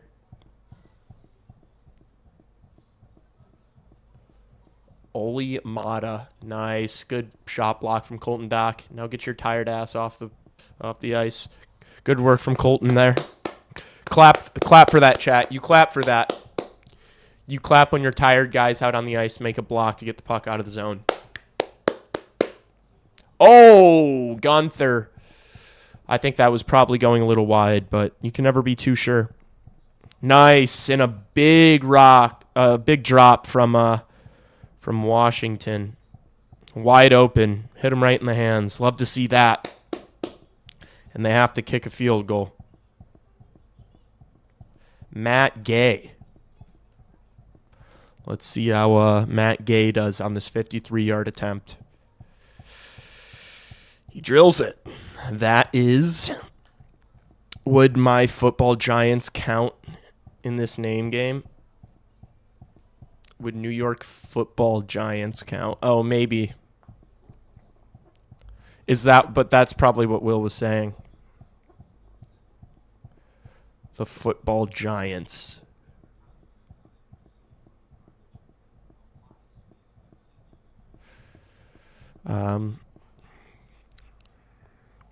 Did you see that 7-6 Duck Shark shit show? Yeah, it was insane. It was insane. I couldn't believe San Jose blew that again. They're going to have a terrible year. First of all, Askarov stinks. I'm so tired of just like, oh my gosh, it's going to be such a beautiful year. San Jose is going to be the worst team in the league by far. By the way, early reactions from like all the games that I've seen, every team that I've seen play, San Jose appears to be the worst team. That defense is fucking bona fide scrubs back there, okay? But Askarov is kind of ass. Like, he's not ready to be whatever they're building him up to be. Like, if you think this is some like elite world breaking number one goaltender, maybe he still has that in him, but he's not even close to that yet. I mean, that guy was like Swiss cheese the other night. They stink. And then their other goalie's ass too. It's gonna be brutal. It's gonna be a brutal year for San Jose. You got Philip Kurashev on that first line. I think Macklin's gonna have a little bit of a little sophomore slump. I mean, he completely, the Ducks' overtime goal was completely on Celebrini. He turned the puck over and then couldn't get back. He got absolutely worked by Leo Carlsson, who, by the way, Leo Carlsson's looking like he is going to be a superstar, capital S. That kid's a freak, and he's massive. He's a big boy. Imagine if Frundell can be that, like, you know, impact a game in the way Leo Carlsson can. That would be pretty nice. Bad goalie plus bad defense, yeah. There's also Giants baseball before they went San Fran. If San Jose gets McKenna, their fan is going to be so much more insufferable. Hear me out. If you're San Jose and you get the first overall pick, are you still picking Gab McKenna or do you not go Keaton Beverhoff?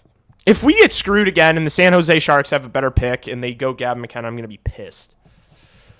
I do feel like Keaton Verhoff is exactly who the San Jose Sharks should be looking at. Like, I think they need that more than they need, you know, another stud offensive player. But that would be really gross, dude. If they got Celebrini, Smith, Misa, and fucking McKenna, I'd rage quit. I'd rage quit pretty hard. It is so, like, every time I think about the Sharks Blackhawks debate and how, like, literally nobody with any sort of credibility says they prefer the Blackhawks, I guess, team and prospects over San. Oh no! Thank God. Blackhawks got lucky there. Anytime, everyone says they think San Jose is better than Chicago. I don't understand how you can look at that defensive core in San Jose and be like, yeah, this isn't a problem. They got that Mukamadulin and they've got Dickinson. What else do they have defensively, man? It's that cupboard is empty. And, like, nobody talks about how, like, positionally defense is the most important thing in the game. And they have none of it. But they're like, yeah, it's still. It's just people not knowing ball. It's like the Blackhawks have the overwhelming edge defensively. I'll do you a solid and play devil's advocate and say that they're tied for goaltending, even though I think Spencer Knight is better than Askarov. At least right now, he certainly is. I don't think the San Jose Sharks are as far ahead. If you compare the forward groups, I don't think the San Jose Sharks are further ahead than the Blackhawks are defensively, if that makes sense. Like, I think the gap between the prospects the Blackhawks have defensively, I think that gap between them and the Sharks is way bigger than the gap in the forward group. So, yeah, but the Blackhawks don't have much too. What are you talking about? Defensively, they've got Alex Vlasic, they've got Sam Renzel, they've got Artem Levshinov, and they've got Wyatt Kaiser. Like that's like the Sharks don't have a single guy outside of maybe Dickinson that cracks the Blackhawks top 4. But I mean, Wyatt Kaiser is a gamer. And then the Blackhawks also have Del Mastro, Allen, Crevier, Korchinski to all pan out to be, they just need 2 of those guys to be bottom pairing guys because they've got their top 4 wrapped up. The top 4 is locked in. Rinzel, Levshinov, Vlasic, and Kaiser is disgusting. And none of them are over the age of 24. So the Blackhawks do have, it's night and day. You can't compare what San Jose has defensively to what I just listed. Nice. Big pickup for Rome Odunze. Gets it to the 50-yard. It's like a 20-yard pickup for Rome. Oh, good save, Spencer Knight. 17th save of the night. Minute 20 left in the second. Stay locked in, Spencer. Stay locked in. God, Spencer Knight looks so calm in net. He really does. He really does. It's crazy that Kaiser and Crevier's passed Korchinski in the depth chart. They both have. They both have. Soggy Cheese, what's up? Knight looking great. Alex Vlasic and Kaiser would be the best defenders in the Shark system. They probably would. They probably would. At least for right now. Dickinson probably has, a pretty high upside, but right now I don't think that's a crazy take. Let's go. Another big pickup for the Bears. Is that Luther Burden? Let's fucking go. Let's go.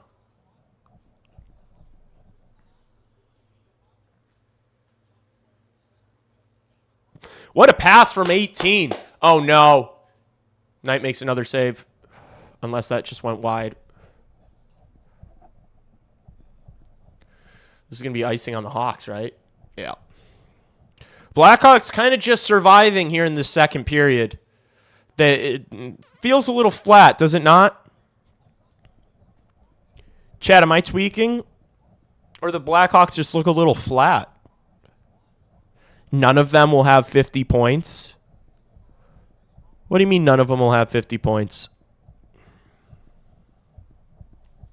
Sam Rinzel will score 50 points. Not this year, maybe. Sam Rinzel will score 50 points in his career. The forward group will look much better also once Frindell and Moore make the jump. Yep. And we forget about Boisvert and Kanserov. And it's where are those guys, Those guys are starting to look really good. I do feel strongly that Roman Kanserov will be a top 6 player. And then what, is Sasha Boisvert going to be your third-line center? How's that for a 1-2-3 punch? Yeah, the Hawks look ass. Yeah, not a good period. They do look slower. The D, disagree. You disagree with what? That Sam Rinzel is going to score 50 points in his career? All right. I will say you probably haven't been watching much Sam. Oh, Frank Nazar. Oh, that would have been so sweet. He's looking for a penalty there. Not going to get one. Sam Rinzel scoring 50 points in his career. Are you serious? Come on. What are you talking about? Kanserov is awesome. He responds to DMs. Yeah, he loves it. He loves it. You can hit that guy up and he'll probably respond. He wants to be in Chicago. I think he just doesn't want to play in Rockford. Frank Nazar just tries to take a shot. He was tired there.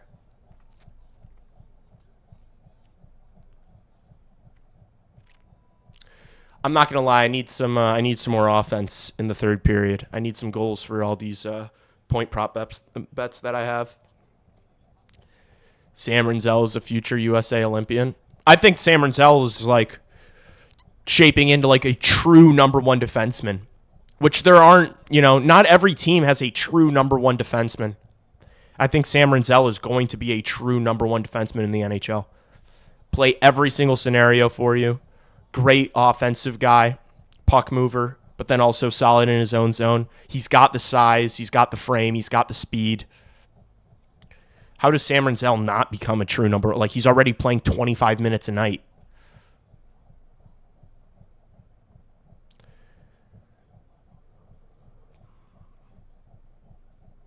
Yeah, I think Sam Rinzel is going to score 50 points in a season, bro. You also got to imagine, like, or you have to realize, like, the Blackhawks are going to be amazing in a few years. Like, in their power play is going to be elite. With Connor Bedard alone on your power play, when Connor Bedard's in his prime, the Blackhawks' power play is going to be one of the best in the league. Sam Rinzel's going to be the power play quarterback. How's he not going to have 50 points? What? Seeing Rinzel Selly in front of me at the home opener was electric. That's pretty sick. The stream's future depends on his props to hit. Come on, Hawks, for real. I need this. Chat. Is Connor Bedard still good at hockey? Connor Bedard, I can confirm, Connor Bedard is still good at hockey. Yes. He's quite an exciting player to watch, Elia Anderson. Did you see Moore had a 3-point game? Yeah, I saw he had 2 snipes. Those are the type of goals you want to be seeing from Oliver Moore. That's like what Frank Nazar was looking like last year in Rockford, chat. It's exactly what Frank Nazar was looking like in Rockford. Oliver Moore's going to be a top 6 player, but for now he's going to play in the middle 6, bottom 6. Moore had a couple good snipes, yeah. Keaton Verhoff at 21 is as good as Rinzel is right now. That's a win for Verhoff. What does that have to do with anything? I mean, yeah, it is. But Keaton Verhoff is, like, supposed to be, Keaton Verhoff would be going number 1 if it weren't for Gavin McKenna. So, like, if that's who we're comparing Rinzel to, that means he's probably going to be a number 1 defenseman, That means good things for Sam Rinzel. Need a spot for Moore in the top 6 soon? Yeah, I think the obvious spot is probably on that first line where Burakovsky is, to be honest with you. Or Doc, But I just think the second line is really kind of carved out a role for themselves that, like, I don't know if you mess with it too much. So I feel like it's solid. Although they've been pretty unnoticeable tonight, I will say, that second line. Nobody's been that noticeable tonight. It's been a fucking boring, slow-ass game. Gosh, if that Teravainen goal went in, that would have been so big for me, chat. That would have been big for us. That would have been good for us. We don't need Verhoff is my point. I see. Yeah, no, I agree. I mean, that's kind of like not a nightmare situation, but the Blackhawks end up picking 2nd overall and Keaton Verhoff's in their laps. What do? Not take him? Like, you can't not take. He's a beast. Imagine Rinzel, Verhoff, and Levshinov on the right side for 12 years. Oh, did Roman Dinsey just score a touchdown? Let's fucking go. Oh, wait. Did they say it was a drop? They kicked a field goal? How is that not a touchdown? They were just showing Theo Benedict playing right tackle or left tackle. Theo Benedict came into my restaurant a couple months ago and didn't tip me very well. Bears left tackle, by the way. Tipped me 9%. I know how much money you make, bro. Come on, big dog. Do better. Gonna be crazy when we get Gavin, then a week later we sign Martin Necas. Sheesh. That would be a skill. That would be a quick, speedy, skillful top 6 if they got Martin Necas. Low-key, don't need a big free agent. Low-key, don't need to bring in a big player if you get Gavin McKenna. You're telling me with Connor Bedard, Gavin McKenna, Oliver Moore, Anton Frundell, Frank Nazar. That's all you need in your top 6 right there. That's 5 guys. Roman Kanserov. You don't even have to... At that point, you don't even need to go out and get a big free agent. Now you trade down for Ivan. You can get so much for that second. Yeah, but they probably just won't. I feel like that's what we've learned. Like, that's what I learned last year is just teams don't trade at the draft. They don't trade top 10 picks, like, at all. Martin going to be a superstar with Connor. I don't think Martin Necas wants to leave Colorado. I don't know if you've been watching many of those Colorado games, but I think he seems to be enjoying himself playing on the first line with the second best player in the world and on that power play unit with him and McKinnon and Makar. I think Necas is probably going to stay in Colorado. Pencil Lardis in on that third line. True. Lardis too, man. Lardis, Kanserov. It's like one of those guys are going to pan out to being a legit top 6 guy. Like I think Lardis is going to be a good scorer in the National Hockey League. Mason West top 6 when he weighs 275 at 6'8" in 2 years. Have him in the bottom 6. Have that freak show in the bottom 6. It's plus 300 because they don't know he's staying in. Take Blake Snell for 10Ks. What are you talking about? Hopefully Lardis comes around in the AHL. Yeah. Oh, Jaden Daniels taking off here. Gets a first down.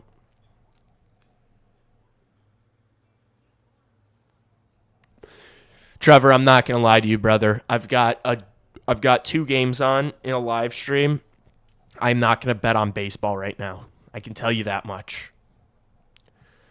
Look, I don't know what I'm going to have for breakfast tomorrow. I don't know what tonight will bring. I don't know what tomorrow will bring. One thing I can say for certain, it's that I'm not betting on baseball right now. The Cubs are out. I'm not watching that boring-ass sport. I'm sorry. I'm sorry if there's baseball lovers in this chat. Playoff baseball is fun to watch, but that's a boring-ass sport, dude. Boring-ass sport.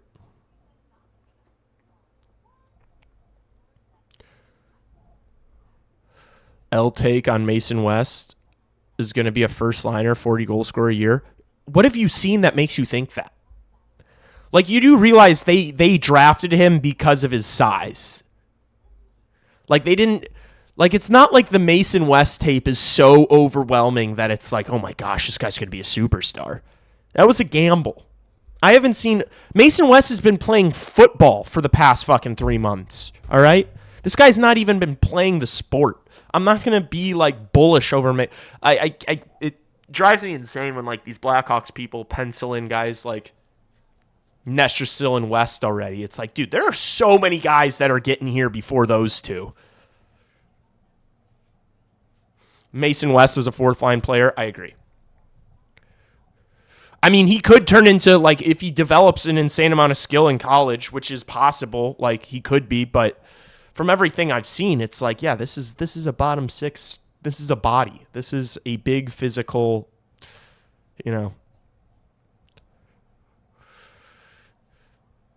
It's just, I don't think we've seen anything that makes me think that that's going to be a first-line guy. Baseball only good because of the dump trucks. True. It dropped. Mason West is less skilled, bigger Spellacy. Yeah. Well, I don't know if their games are super similar. I don't know. Mason West could have offensive upside, but I from the tape I've seen, that's not what I think,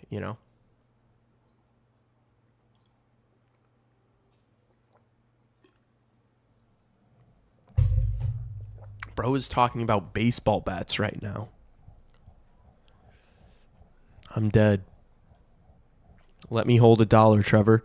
Yo, Trevor, let me borrow $2. It dropped to minus 200. I don't know what you're talking about, and I don't care. You're talking about baseball betting, bro.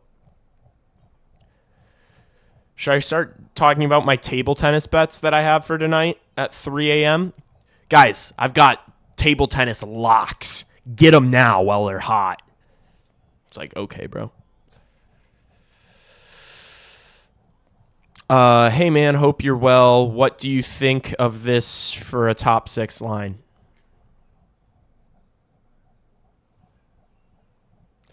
Do do do do do do do do do do do do. Teravainen, Bedard, Kanserov. Who's getting in on the forecheck? Who's winning pucks down low on that line? That's my concern. Who's winning the puck, you know? Even in the offensive zone, when they lose the puck in the offensive zone, who's going to be the guy to get it? That'd be my only concern with that line. But I think and that has to be some crazy blown coverage. The Commanders just scored a wide open touchdown. I mean, he was all alone. 33-yard receiving touchdown. More Frundell, Nazar. I like that. I think Nazar probably plays center on that line, though. Have Nazar play center. I think Frundell is going to be a winger, by the way. I think Frundell plays the wing. I think everything we've seen from Frundell is that he'll probably be able to play the wing at a higher level, but I love that line. More Frundell, Nazar. I think that could be a really exciting line. I think like Frundell, Bedard, Kanserov would be sick. How do you feel about that? Bedard, Frundell, Kanserov. Who says no? And then second line, Nazar, Lardis, Gavin McKenna.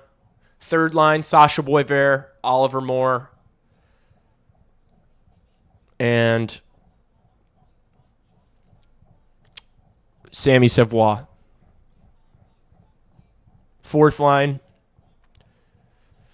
Nestrasil, West, Spellacy.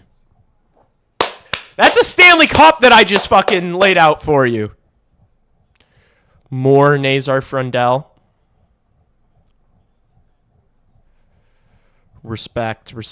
That would be sick. I like more Nazar, Reichel. Bro said Reichel. Hey, chat, who's going to tell him? Bro said Lucas Reichel. Chat, who's going to tell him? He's not going to be here. All right. Savoie, nice OT winner the other night. I need to start tapping in with my Rockford Ice Hogs. And Bedsy still got Donato and Burakovsky.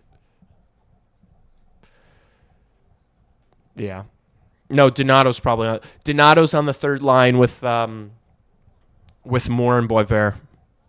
That's a third line, baby. I still believe in Lucas. I don't. I do not. I do not think it's going to happen on this team. I think he could still be an NHL player. I don't see it happening on this team, in this organization. He's had how many different coaching staffs? He's had 3 or 4 different coaches and has not found favor with any of them. I don't know, man. I think sometimes you gotta cut something off that you love so that it can grow, chat. Very important life lesson here. Sometimes you just gotta let it go. All right? Sometimes you've just gotta move on. It might hurt, you know? Look, man. I know he's a cute kid and all, but sometimes you just got to move on. PCA Bedard Williams. Let's go. PCA Bedard Williams. I love it. Reichel's going to the glue factory. Yeah, Reichel's going to be working. What was that? What the hell?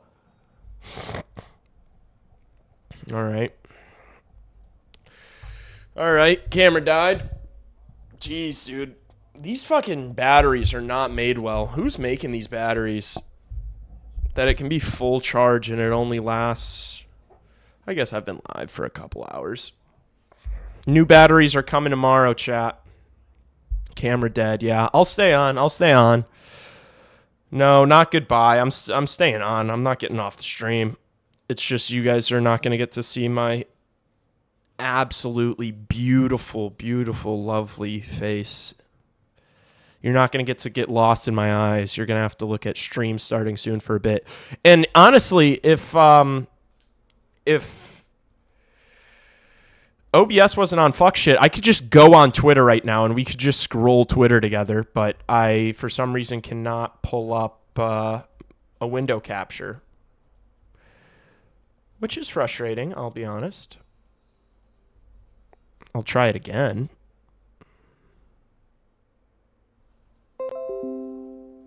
I don't know why it doesn't work. See us through, Captain. Yeah. You got to weather these stormy seas. Also, no lag on the stream tonight, right? How's the stream health been? It was good tonight, right? Because I got an Ethernet cable. I connected the Ethernet cable today. Chat, I'm not gonna lie. I got a 100-foot Ethernet cable, and I'm not gonna lie. I didn't realize how long 100 feet was. Like I knew my router is in like the living room of my apartment, and so I knew I needed it to like go all the way along the wall. So I needed a pretty long one.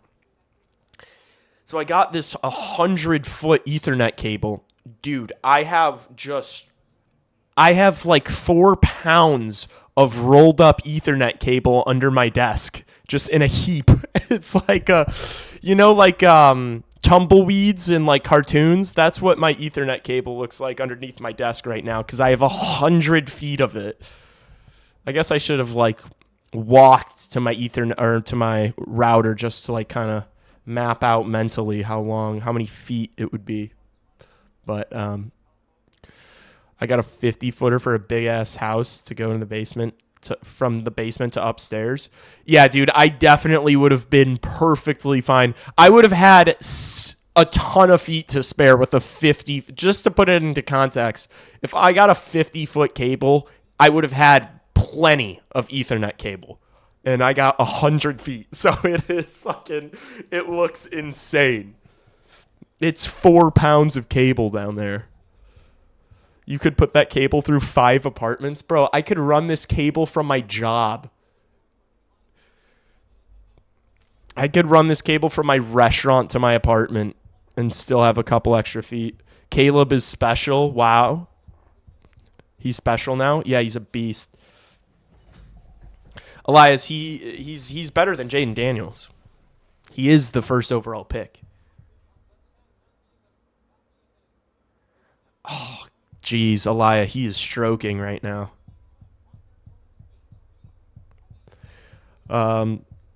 Lock in, boys. Lamau, you can cut it but new ends on it if you want. That feels like so much work. I'm not going to lie. I did have the thought today. I'm going to just buy another one. I'm just going to buy another one that's just shorter, which is so stupid. I shouldn't buy another one, but I think I might buy another one. What are you freaking out about? Why are you tweaking? Trevor, if you are freaking out in my chat right now about your baseball bets, I'm going to lose my cool.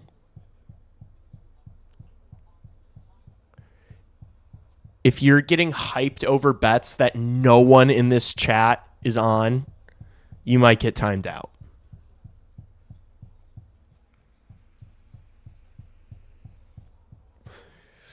Oh, Burden almost picks up first down. It's not nice, Levshinov. Oh, there we go. All right, here's Vlasic. Kind of scoops it forward for the Blackhawks. Bert's going to get in on the forecheck. Nice play from Schmidt.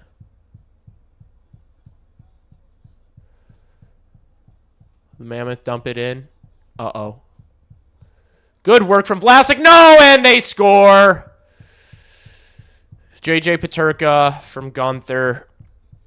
I liked the play Vlasic initially made there. He checked his shoulder, and I think he blocked the pass to Cooley, but then it just went all the way through the crease. Dude, Tyler Bertuzzi's so slow. Wow.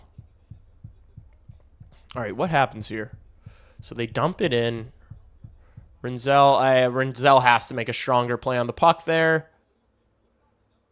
Yeah, and then they just lose the guy back door.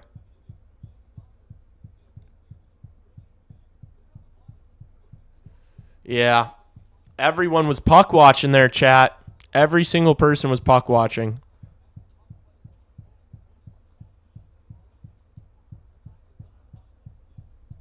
That sucks. All right, here comes Connor Bedard for the Blackhawks. Gets into the zone. Ooh. Throws it in the corner for Kaiser. Kaiser skates onto it. Gets the puck poke checked away from him. Mammoth get it out. Colton Dock retrieves for the Hawks. Tries to play it up the boards. Oh, Colton Dock just ran over 2 guys. That's a big boy. You know, Colton Dock's one of the leaders in hits in the NHL in this early start to the season. He has been a physical presence for the Chicago Blackhawks. Hey, on the bright side, we might get to see overtime Hawks tonight. We'll see. Don't jinx anything, brother. Oh, nice pass. Oh, it goes just wide. Ilya Mikheyev. Vanacek got a piece of that. Vanacek. Tyler Bernuzzi. Tyler Bersnoozy. Bersnooze. The snooze meister. Bersnoozy. Grizzlick from the point. Shot wide. Was looking for a deflection. Oh! Donato! To Dickinson. Dickinson beats it into a square. Ilya Mikheyev to Donato. Donato behind the net. Oh, good feed again from Ryan Donato. Ryan Donato's still making... I know he hasn't really produced much yet because he's been on this third line, but he's making shit happen, man. I'm not going to let anybody tell me Ryan Donato is not making stuff happen on this limited role that he's playing on the third line. No one's going to tell me anything different. Doc is better than his brother, for real. Kirby Doc is kind of buns, dude. Oh, shit. What is Caleb doing? Just drop that snap. Get up, Kaiser. Good play. Levshinov, patient. Oh, kind of screwed his D partner there. He still gets it free. Makes a pass to Foligno. It gets out. Pass goes through Ryan Green. Nice hit there from Foligno. What is this? A hand pass? 48-yard field goal attempt for Cairo Santos. Wait, that's not who that is. Who is that? Oh my gosh, Bears field goal gets fucking blocked. What the hell?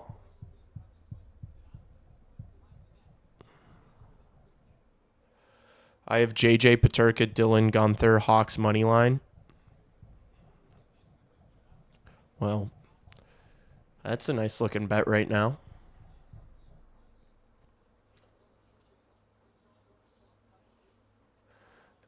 He just did not get that kick up, man. Shit got fucking blocked. Brutal. Brutal beat. I hear a loud thumping. I don't know, bro. All right, let's turn the camera back on. Let's see how much charge we got. Let's rip it. I miss you guys. It's not much of a life you're living. Okay, is it gonna work? Is it gonna turn on here? No. Or... Well, that could be not ideal. Huh. Very interesting. Oh. The camera is still dead. Okay. False alarm, chat. No camera. No camera. Again, batteries are coming in tomorrow. So for Wednesday's stream, we will have extra batteries for when this thing inevitably dies after using it for an hour and a half, despite charging overnight. What can you do? This thing better be charging, man. Okay. All right. Crevier moves it up. Can't get it out of the zone, though. Good use of the body from Crevier. I won't lie, this Utah first line has gotten the better of our first line tonight. They've had the better possession, the better looks. They obviously got that goal. Bedard tries a stick lift. Can't get it, though. Here's Logan Cooley. Finds Peterka. Peterka tries to make a move past Vlasic. He gets hammered. Good physical play from Alex Vlasic there. Hawks get it out. Oh, Colton Dach could have been in there if he had maybe an extra step. Bummer.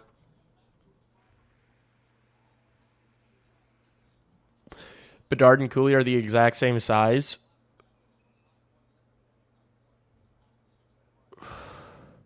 It was definitely me. I like kick my feet a lot on some ADHD shit. I like tap my foot and it like taps my desk. So if anytime you see the camera shaking or moving on stream or on a video, it's because this desk that I bought is like really flimsy, and anytime it bumps it, it shakes my entire setup. So yeah, I was just tapping my foot, and it was way too loud probably, and you guys were hearing that. So sorry guys. I had some Coke Zero. I'm feeling a little crazy tonight. I had Coke Zero. I'm very energized. You shouldn't give a guy like me caffeine. I have so much energy. I'm a ball of energy. So, I apologize. Jaden Daniels drops back. Oh, no. Wide open. Flag. Who's it on? This is not good. How tall is Bedard? Like 5'10"? 5'11"? Cooley's bigger. Cooley has to be bigger than Bedard. Cooley's got to be over 6 feet tall. How tall is Logan Cooley? Oh, he is listed up. No. Okay, one of these has 5'10", but it's been updated to 6 feet. He's 6 feet tall. Good for Logan Cooley. That means he can be good in the NHL because he grew an extra inch. That is how that works, obviously. He is 6 feet tall. They are the same size, dog. Yeah, you're right. I think it's wrong. I'm sure they're probably listed at like the same size, but Cooley, does Cooley not look a little bigger out there? Like, we're watching him right now. He does look like, just eye test makes me think that he's a little bigger at least, but maybe I'm tweaking. Bad pass there from Artem Levshinov. It's okay, though, because it was in the neutral zone.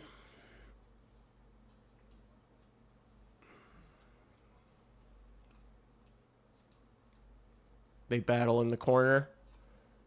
Utah rings it around the boards. Levshinov intercepts. Burakovsky kicks it. Foligno's going to carry for the Hawks. Chip it in, chase it himself. Nice hit from Foligno. Hawks get the puck back. Here's Wyatt Kaiser. He's going to wrist one. Oh, that thing just went wide. Zach Ertz scored a touchdown for the Washington Commanders.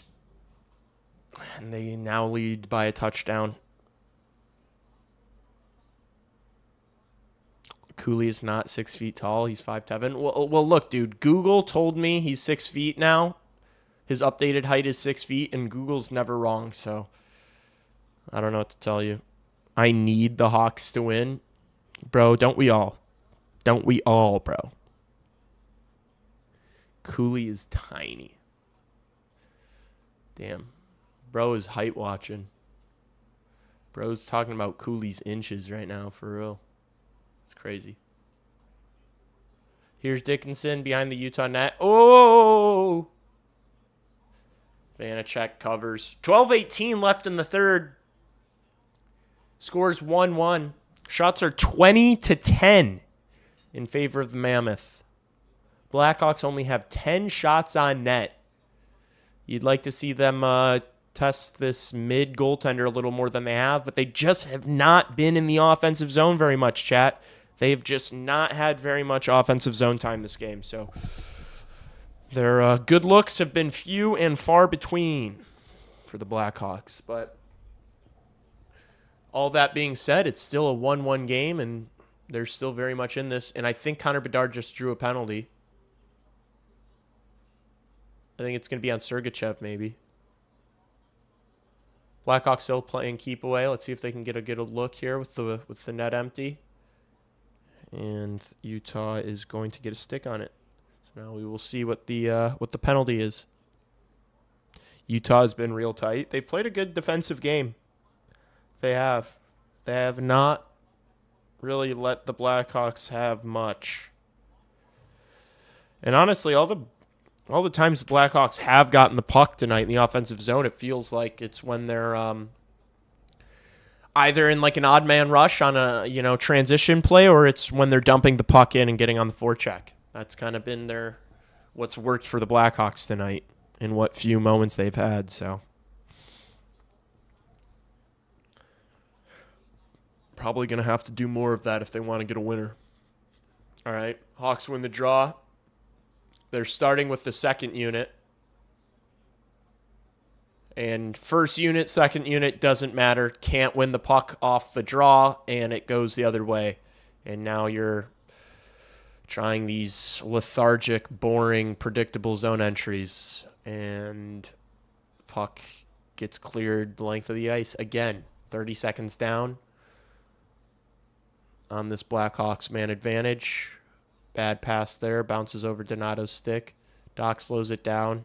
He's going to carry it himself. Plays it in. Get on the forecheck here. Nice. Win this puck here. Foligno for support. Nice. Oh, here's Burakovsky. Yes, he scores. Who had it? Who had the Berkey? Burakovsky. Lebowski, that's your boy, Berkey. Both of Lebowski's boys scored tonight.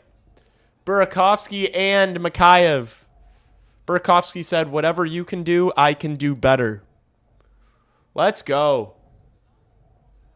Let's fucking go. Nice pass from Nick Foligno, man. See, that's what happens. Especially the second unit. They don't try to do this cute zone entry bullshit. Just dump it in and get on the forecheck, man. Just dump it in. We're back. We're back here. Let me transition this. We're back.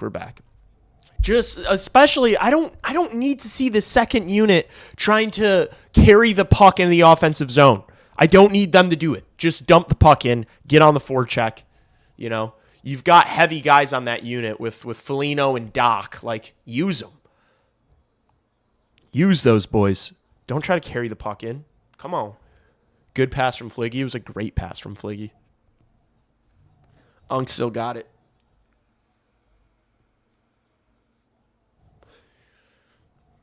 All right. How do Utah respond? They're going to start throwing the kitchen sink here. Just 10 minutes left in this game. They're going to feel like they should I'm sure they feel like they've been the better team tonight. So they're gonna throw the kitchen sink here, chat. How does this Blackhawks young defensive core respond? Utah chips it in. Logan Cooley's first one there. Oh, almost found Peterka again there. Get out there, Tavo. Close that down. Wyatt Kaiser. Whoa, Wyatt Kaiser needs to get back down towards the goal here. Oh, Spencer Knight makes the save. Bobbles it, but then covers. Perfect timing, Lee. I was... Okay. I'm glad I could help you. Actually, no, I'm not happy I could help you. Type shit. I need this dub for my slip. Type shit. I feel you. Heard that. I need some. I would really like to see this second line get an empty net goal and have them all touch the puck. Oh, Swift is gone! It's going to be a Swift house call. Holy shit. What kind of game has DeAndre Swift played today? Wow, this guy is feasting. Let's go. 55-yard receiving touchdown for DeAndre Swift. How many yards does this guy have? This dude is feasting. Bear down. Hey, yo, Ryan, keep that to yourself. Yeah. I don't know how familiar you guys are with Ryan Guy, but trust me when I say he is not going to keep it to himself. If there's one thing I know about my boy Ryan Guy.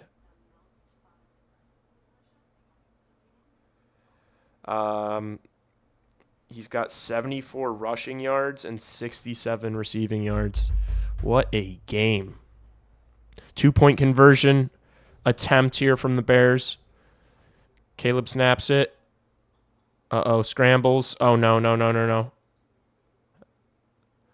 Oh, Zacchaeus almost came up with that. That would have been so insane. Damn. All right. Well, I'm going to need a field goal then. Wild's finna sell in that Kings game. Bro, what kind of parlays you got cooking? You're just talking about your bets right now? Bro's talking about the Wild selling in the Kings game. Brother, you got to lock in. Blackhawks are up 1 with 10 minutes left. Blackhawks are getting on the verge of getting their first win of the season. Jason Dickinson, play gets blown dead.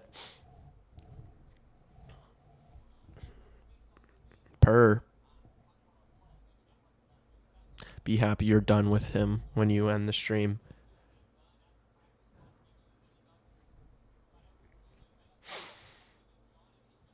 Bears battle, man. The Bears battle.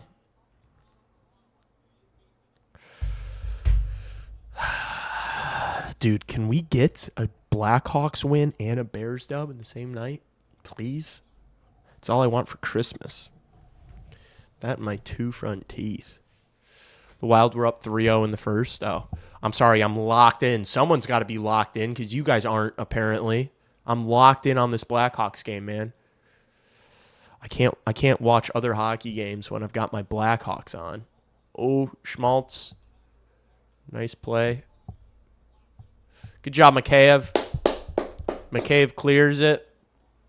Doesn't go. Oh, it does go for icing. Bummer. Icing on the Hawks. I don't want to see this. I don't want to see this team just sit on their heels and just invite the attack.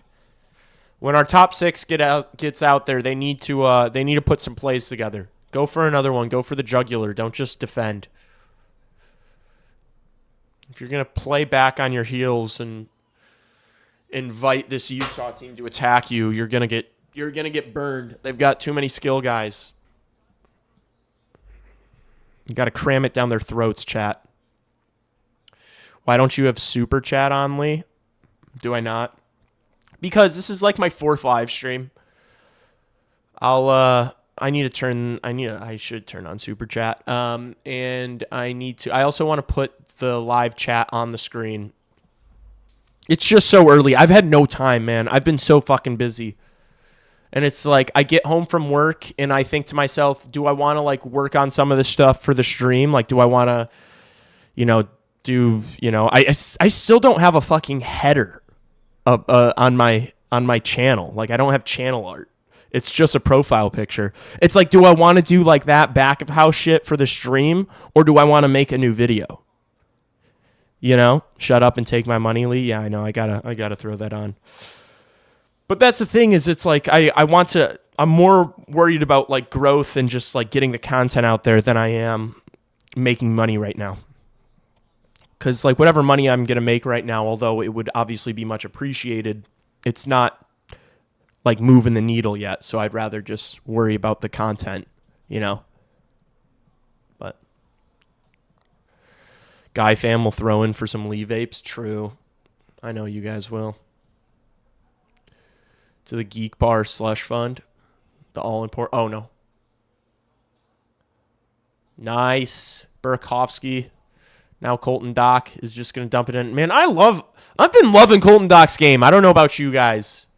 It's just a big, heavy forward, man. I love watching him dump the puck in and just, like, you just know he's going to crunch someone. Uh-oh. Delayed penalty coming up on Bedard. Shit. Utah going to the power play here with 8 minutes and 19 seconds left. Shit. Caleb better run for 20 yards or me and him are going to have problems. It sounds like he's nowhere near his rushing or over if he needs 20 more yards. I mean, he's going to get it. He's going to need a drive down here. So, I mean, he still could get it if he scrambles, but I'd say if you're still praying for 20 yards rushing from Caleb Williams, that's going to be tough. Doc, you're up and down the lineup guy. You need those, Lebowski. You need those. Well, yeah, I didn't even watch the Bedard penalty. Was it bad, chat? Was the penalty bad? Oh no! Schmaltz just tried to bat at that one. If we got screwed on a play like that again after the Caulfield goal on Saturday, I would have been so pissed. Oh, Mikheyev! Shit. He is nowhere near it. I've lost every parlay today. I'm completely broke. It's so sad. Dude, we all have those days. You're just one big win away, though. You're just one big win away. Don't stop now. That big parlay that could bring your family generational wealth could be your next bet. I'm kidding. This is not financial advice. I'm doing a bit. Good stick from Teravainen. Murphy not able to get the puck out.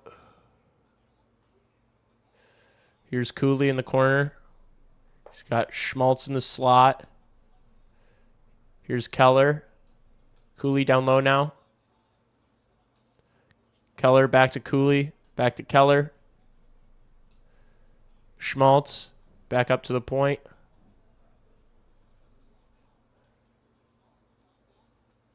Here's Gunther. Down to Cooley. Some good passing here from Utah, but they haven't really gotten any good looks. Here's Gunther.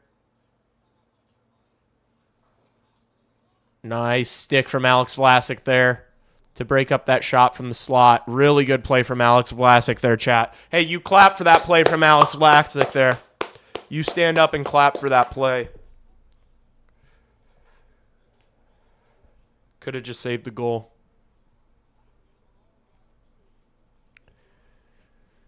Always bet the mortgage. How can he win with nothing? You never have nothing. There's always something you can bet. This is bad advice. I hope there are no children watching. These guys are all looking around. guys are snarking. Kaiser's being a little shit can.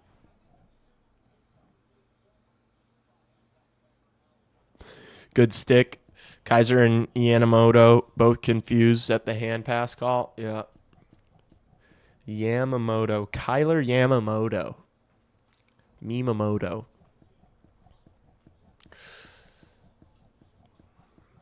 Come on, Kaiser. Battle, kid. Nice play from Kaiser. Crevier's going to get it out. Wyatt Kaiser. Wyatt Kaiser again, chat. Can we get some claps in chat for Wyatt Kaiser? Can I see a few of these emojis for Wyatt Kaiser, please? Thank you. Ingenuity and copper. True. Just our unborn.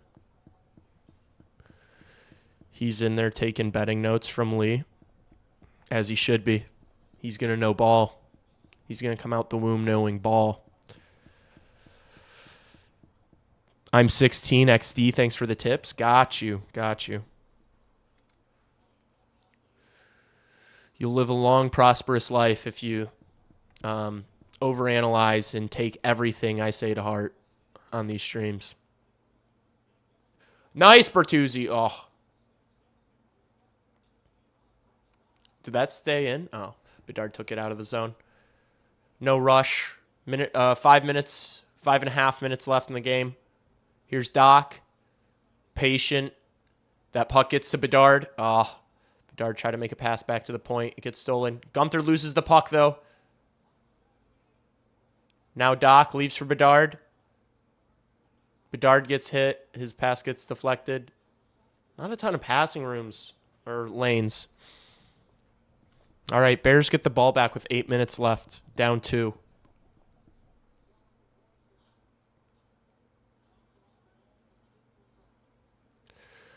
All right, here's Keller for Utah. He's going to hoist it into the Blackhawks zone. Spencer Knight plays it behind the net over to Vlasic.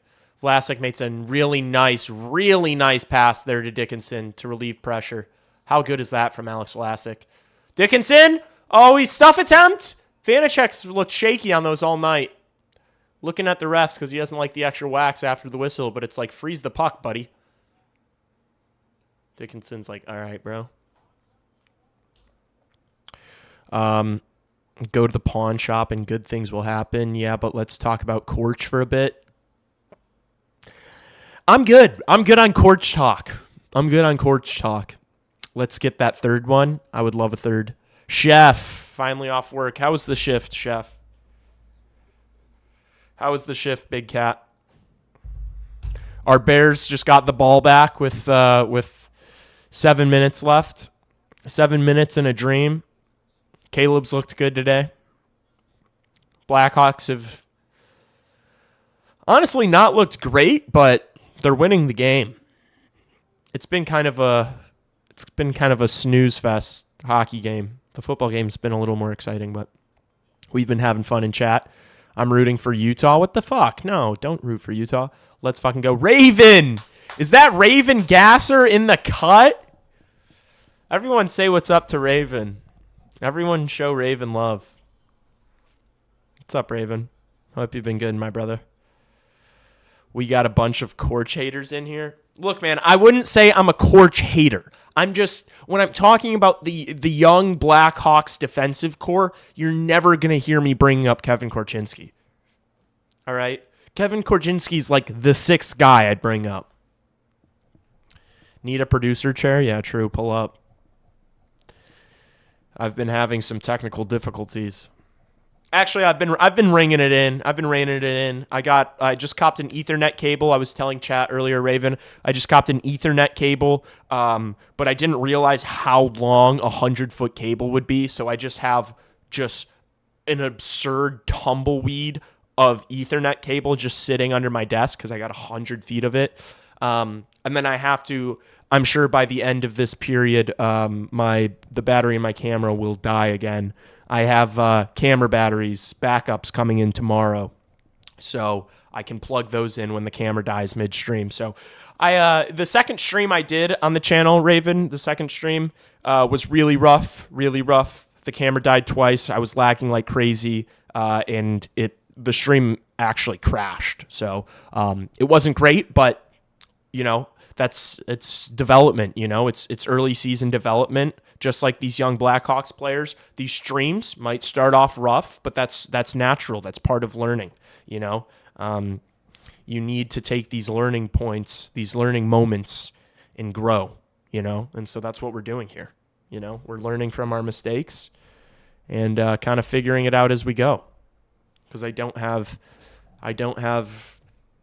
a nice little producer Raven to do all this shit for me.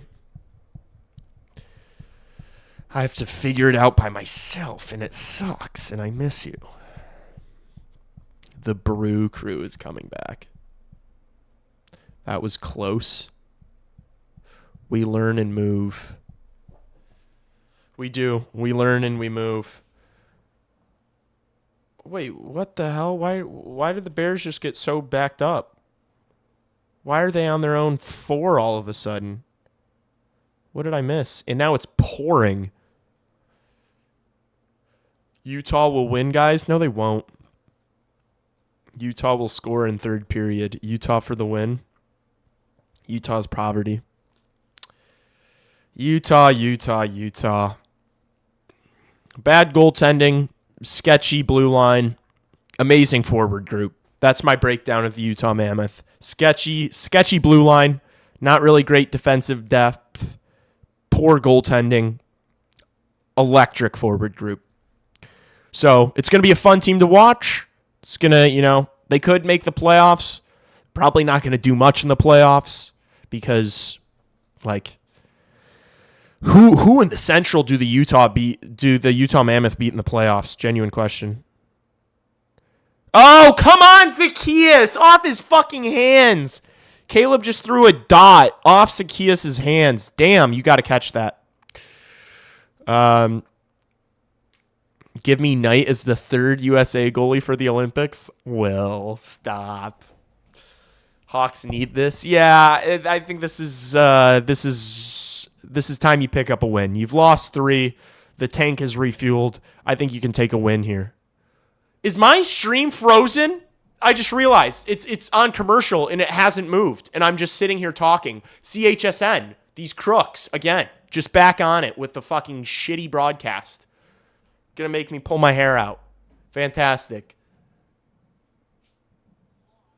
Great. Play's going on. And I was just staring at the fucking commercial. Fantastic. Thanks. Hopefully they don't pull a San Jose here. Yeah, we don't want to see like bad gutless losses back to back to back. Like we don't want to see that. It's not. We're good. Okay. Yeah, you don't want gutless losses like we've been seeing out of San Jose. Like this team can win every once in a while and they'll still have a really high-end pick. We want to see wins here, chat. Get this one done. Bears had a punt. Gutless from our Chicago Bears. Bedard gets tossed out of the draw. Dot comes in and loses it. And Utah's going to clear immediately. Yeah, I mean, look, 2 minutes of power play time, 3 minutes of game clock. You don't have to do anything too crazy on the power play. Just no shorties. And try to make sure you end the power play in the offensive zone. Let's just get set up and get some good possession here. Come on. Puck bounces over Bedard's stick. Come on. It's just not falling for them on the power play, chat. Like, it's just like nothing clicks no matter what they do. It's such a dull and uninspiring power play. That's a good pass from Bedard. Here's Burakovsky. Just pass that to Grzelcyk. What are you doing? Doc moves it to Bedard, who tries a sharp angle one-timer. Didn't beat Vanacek. Here's Doc, back to the point. They've got 2 defensemen on this power play here because they obviously do not want to get scored on. Here's Artem Levshinov. Fakes the shot. Looks for Doc. Pass gets deflected in the corner. Bedard back up to the point. Grzelcyk back to Bedard. Bedard to Levshinov. Down to Burakovsky. Oh, looked for Doc. That pass got broken up. Here's Bedard. Oh, just shoot that. Connor Bedard, shoot that puck. I know everyone there thinks he's shooting, but that's okay. Sometimes you can shoot with traffic. You don't need to make that extra pass there. Come on, Bernardo. Yeah, I would like to see Bernardo just shoot that puck. Now Utah will score for sure. Stop. Don't say that. Crevier and Vlasic out there for the Blackhawks. They're just going to play keep away here, which I'm okay with. That'll be it for the Blackhawks power play. 1 minute and 2 seconds left of the game. Good work from Jason Dickinson, just holding on to this puck. You clap for that. Attaboy, Dicky. Attaboy, Dicky!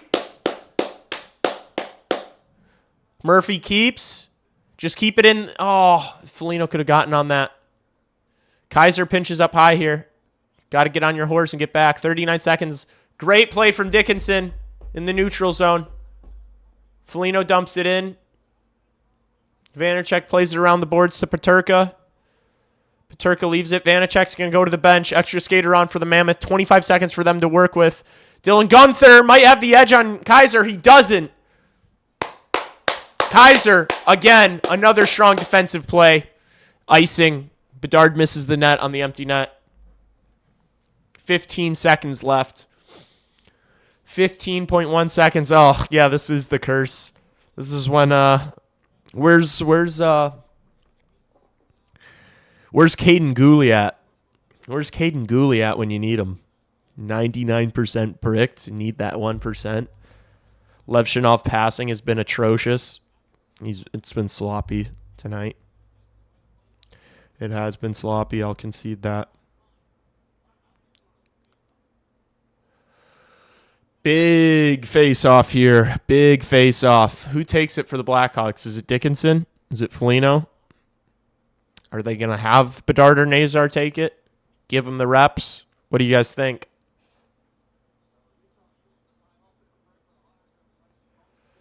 You win this draw, you win the game. Simple as that. Oh, Jaden Daniels just scrambled for a first down.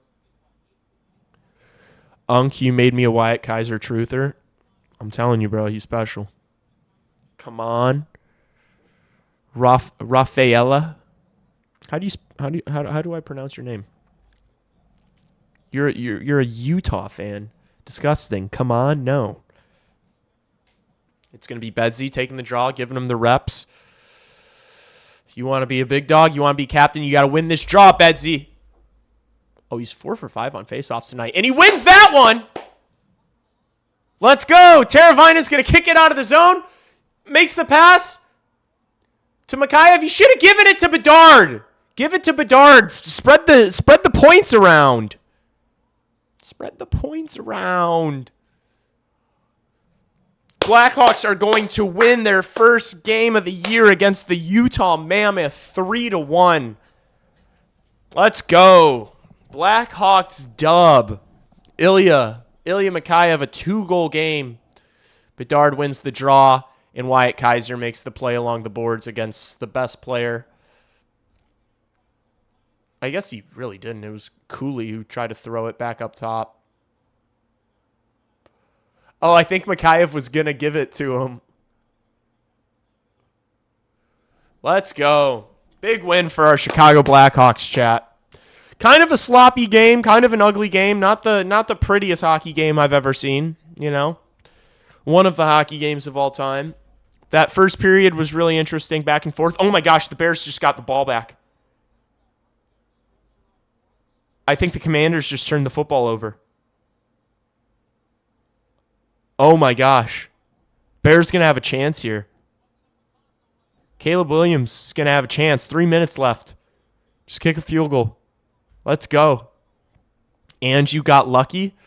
No, I didn't get lucky. Utah's not that good. Come on, bro. Come on, bro. Huge W. Huge W. Bears recover a fumble. Yes, sir. Yes, they do. Jaden Daniels, Butterfingers. Caleb Williams clears. It's raining, buddy. You got to hold on to the rock, pal. Shout out Paterka, too. He scored a goal. Yeah. Utah didn't really impress me too much offensively tonight. I thought they were like tough to play against defensively in their own zone. There wasn't a lot of passing lanes. They just couldn't get anything really going offensively. This Blackhawks team is tough to play against, man. This Blackhawks team is a tough out for anyone. Let's be honest. A nice identity win here, chat. Better than last year. They didn't beat Utah once. Yeah, they did. Connor Bedard scored that overtime winner against Utah last year, where he hit the are you not entertained? Right? That was against Utah. I'm almost positive. They didn't beat the Utah Mammoth last year, but they beat the Utah Hockey Club. You guys ready for the Williams 40 yards rushing? Yeah, I'm going to keep stream on until probably the end of this Bears game. So if you guys want to hang out. If you guys want to hang out with me for a bit. And then I'll rip the post game. I'll start cooking the post game after the Bears game. And the post game should get uploaded a lot quicker now with the Ethernet cable. It's not going to be no 2-hour long upload time on YouTube. It should hopefully be up within an hour after I end stream. Ilya should be number one star. It was Burakovsky. Lebowski's two boys, or the first and second star, Mikhaev and Burakovsky. 2-minute warning in the football game. Yay, Morley. Guys, if any of you are here and have enjoyed the stream, have enjoyed the content, check out my videos. Check out the videos and hit the subscribe button if you have not yet. Be a great help to me as I try to continue to grow this thing. These streams have been so much fun. They're just going to get better and better as the year goes on, as the years go on, I should say. I'm bullish on the Chicago Blackhawks. I'm bullish on the Lee Grossman YouTube channel. I'm bullish on Caleb Williams. I'm bullish on the price of Bitcoin too. So hit the subscribe button is what I'm trying to say. I did. Thank you. Thank you. Mickey and Barry. Mickey and Barry. Your boys, Mickey and Barry.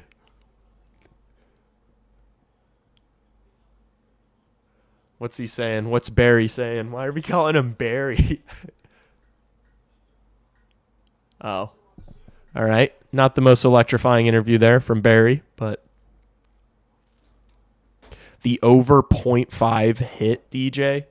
Bro. We do not care. Gosh, man.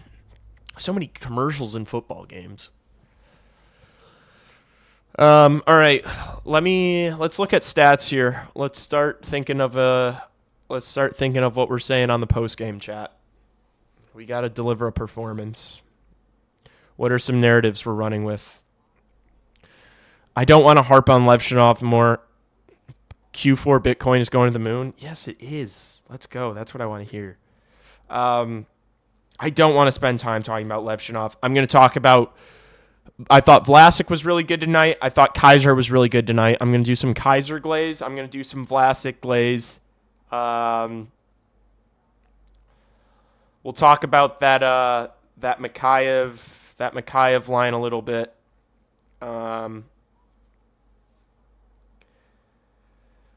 Talk about just bringing up the fact that they've been almost using that second unit on the power play more than the first unit, which is neither here nor there.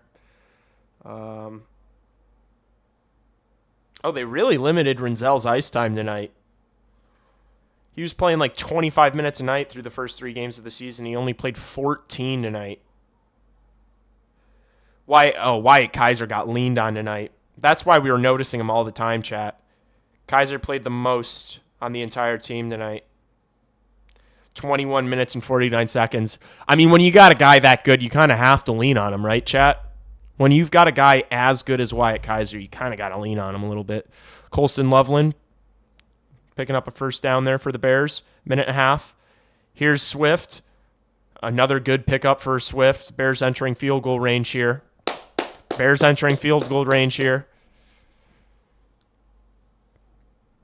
could probably start letting the clock run out here. You don't want to... the Commanders are taking their timeouts. Oh, my camera died. All right. Actually, whatever. I'll just let it charge. I'll stay on. Keep talking about this Bears game. If I'm going to let it charge, might as well do it while I'm alive.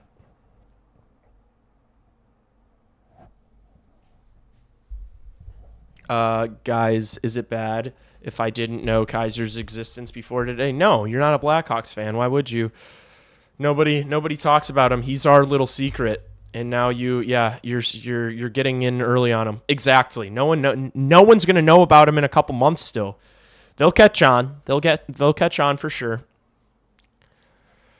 But Wyatt Kaiser is an absolute beast. So, ball. You can talk to your friends about that. The Chicago Blackhawks, they've got some exciting pieces. They got Spencer Knight. They got Frank Nazar. They got Connor Bedard. But you can tell your friends, who really excites me is that number 44, that Wyatt Kaiser. First down for DeAndre Swift goes down.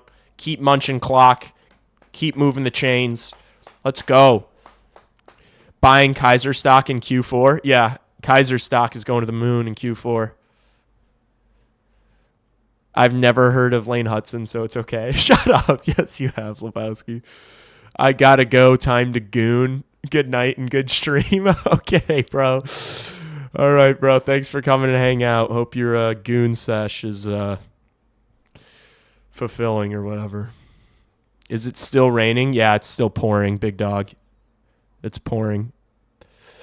Will the kicker have a tough kick? I mean, he got one blocked earlier in the game, so I don't think we should feel like this is a complete lock. I'm still a little nervous. Who's Lane Hudson for real? He's this bum that plays for a Canadian team. Not important. He's from Lake Barrington, Illinois, though. If you want an underground Hawks take, bring up Kaiser. Yeah, if you want to show you know ball, that's my new chat. Real talk though, that is my new what's it called? Like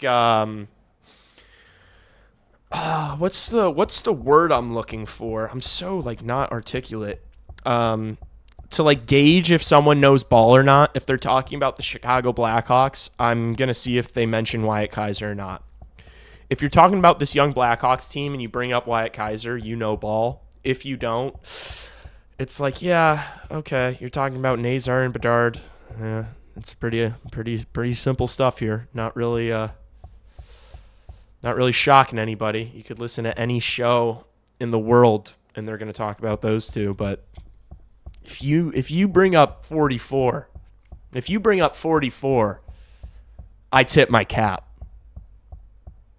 Did you just say my team is not important? No, I didn't say that. I was saying the Montreal Canadiens are not important. Are you a Montreal Canadiens fan? Pretty basic stuff. Casuals, yeah. Nah, but if somebody says Wyatt Kaiser, you tip your cap. They know ball. I'm going to start saying that, by the way, in my videos. I need to start spreading this propaganda more. I'm going to talk about Vlasic, Rinzel, Levshunov, and Wyatt fucking Kaiser. Do not talk about the young defensive core if you're not going to talk about 44, okay? I'm sick of it. Do not talk about this young defensive core if you're not going to bring up 44. If you're not going to bring up 44, just keep your mouth shut. Let's go. Another first down from Swift. This guy is unstoppable today. DeAndre Swift has not been stopped. And they're just going to chew up clock. It's just going to chew up all the time. You got to make this kick, chat. I saw flashes a couple years ago, and I see it now. I mean, it's going to just unfold before our eyes. He's going to turn into just one of the best defensemen in the league. Is that crazy to say? Does he not have like Gus Forsling, Duncan Keith style, or like Jacob Slavin? Like, can he not be a Jacob Slavin? Does he not have that kind of upside? He's such a good skater. He's not the biggest guy in the world, but he's so good positionally with his body. He can kind of just edge guys, he can kind of just edge guys on the wall. He can kind of just like rub guys off. He just gets his body in the way of the puck. He uses that frame so well. His edge work is insane. He's such a smooth skater. And he's a pretty good passer as well. Like, yeah, the offensive ability is not like, doesn't knock your socks off, but he's got a good shot and he's a good passer. I just think he reads the play so well. He's so good. Big Gus mentioned. Yeah. Big Gus mentioned. That's your guy, John. Your team is not important. Sorry. How dare you, Denmark guy. Sorry to slander your Montreal Canadiens. I just I was fighting with a bunch. I've been fighting with Habs fans for the past couple days on Twitter. They really infiltrated our stream on Saturday, so I don't mean to make you feel unwelcome. I just I like talking shit about your team. That's all. I like talking shit about the Montreal Canadiens because it's fun, and I enjoy myself doing it. Bro, no one has ever said you catch that Utah game last night. No one, bro. Okay, now Utah catching strays. That is true. I don't think really anyone's like, oh, I gotta watch you. Although the they're getting there. Like Gunther, Cooley, dogs, man. They're a good team. Keller, Peterka, Schmaltz, like, they're really fun offensively. They didn't really show it tonight. I think their top line looked good during moments tonight, but all right, Jake Mooney, here is the kick. Here is the game. The game is on his foot, chat. 3 seconds left. How far is this? It's a 38-yard field goal attempt. Can I get the camera back on in time?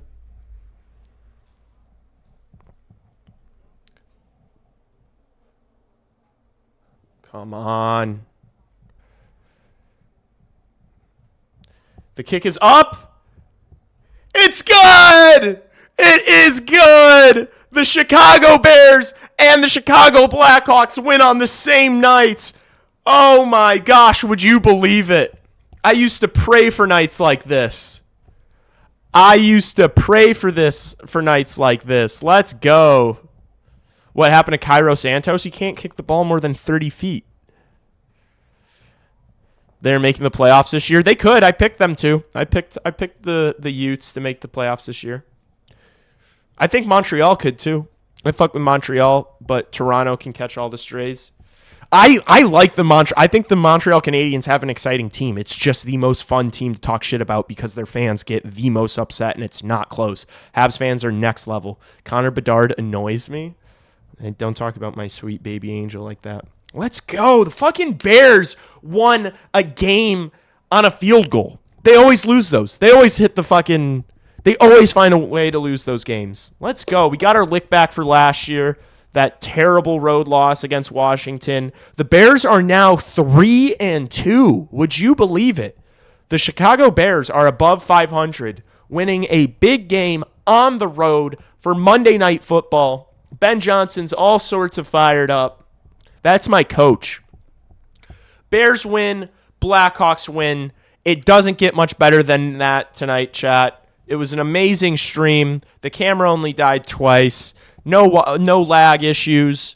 We had some new people join. I would imagine we went up a few subscribers too.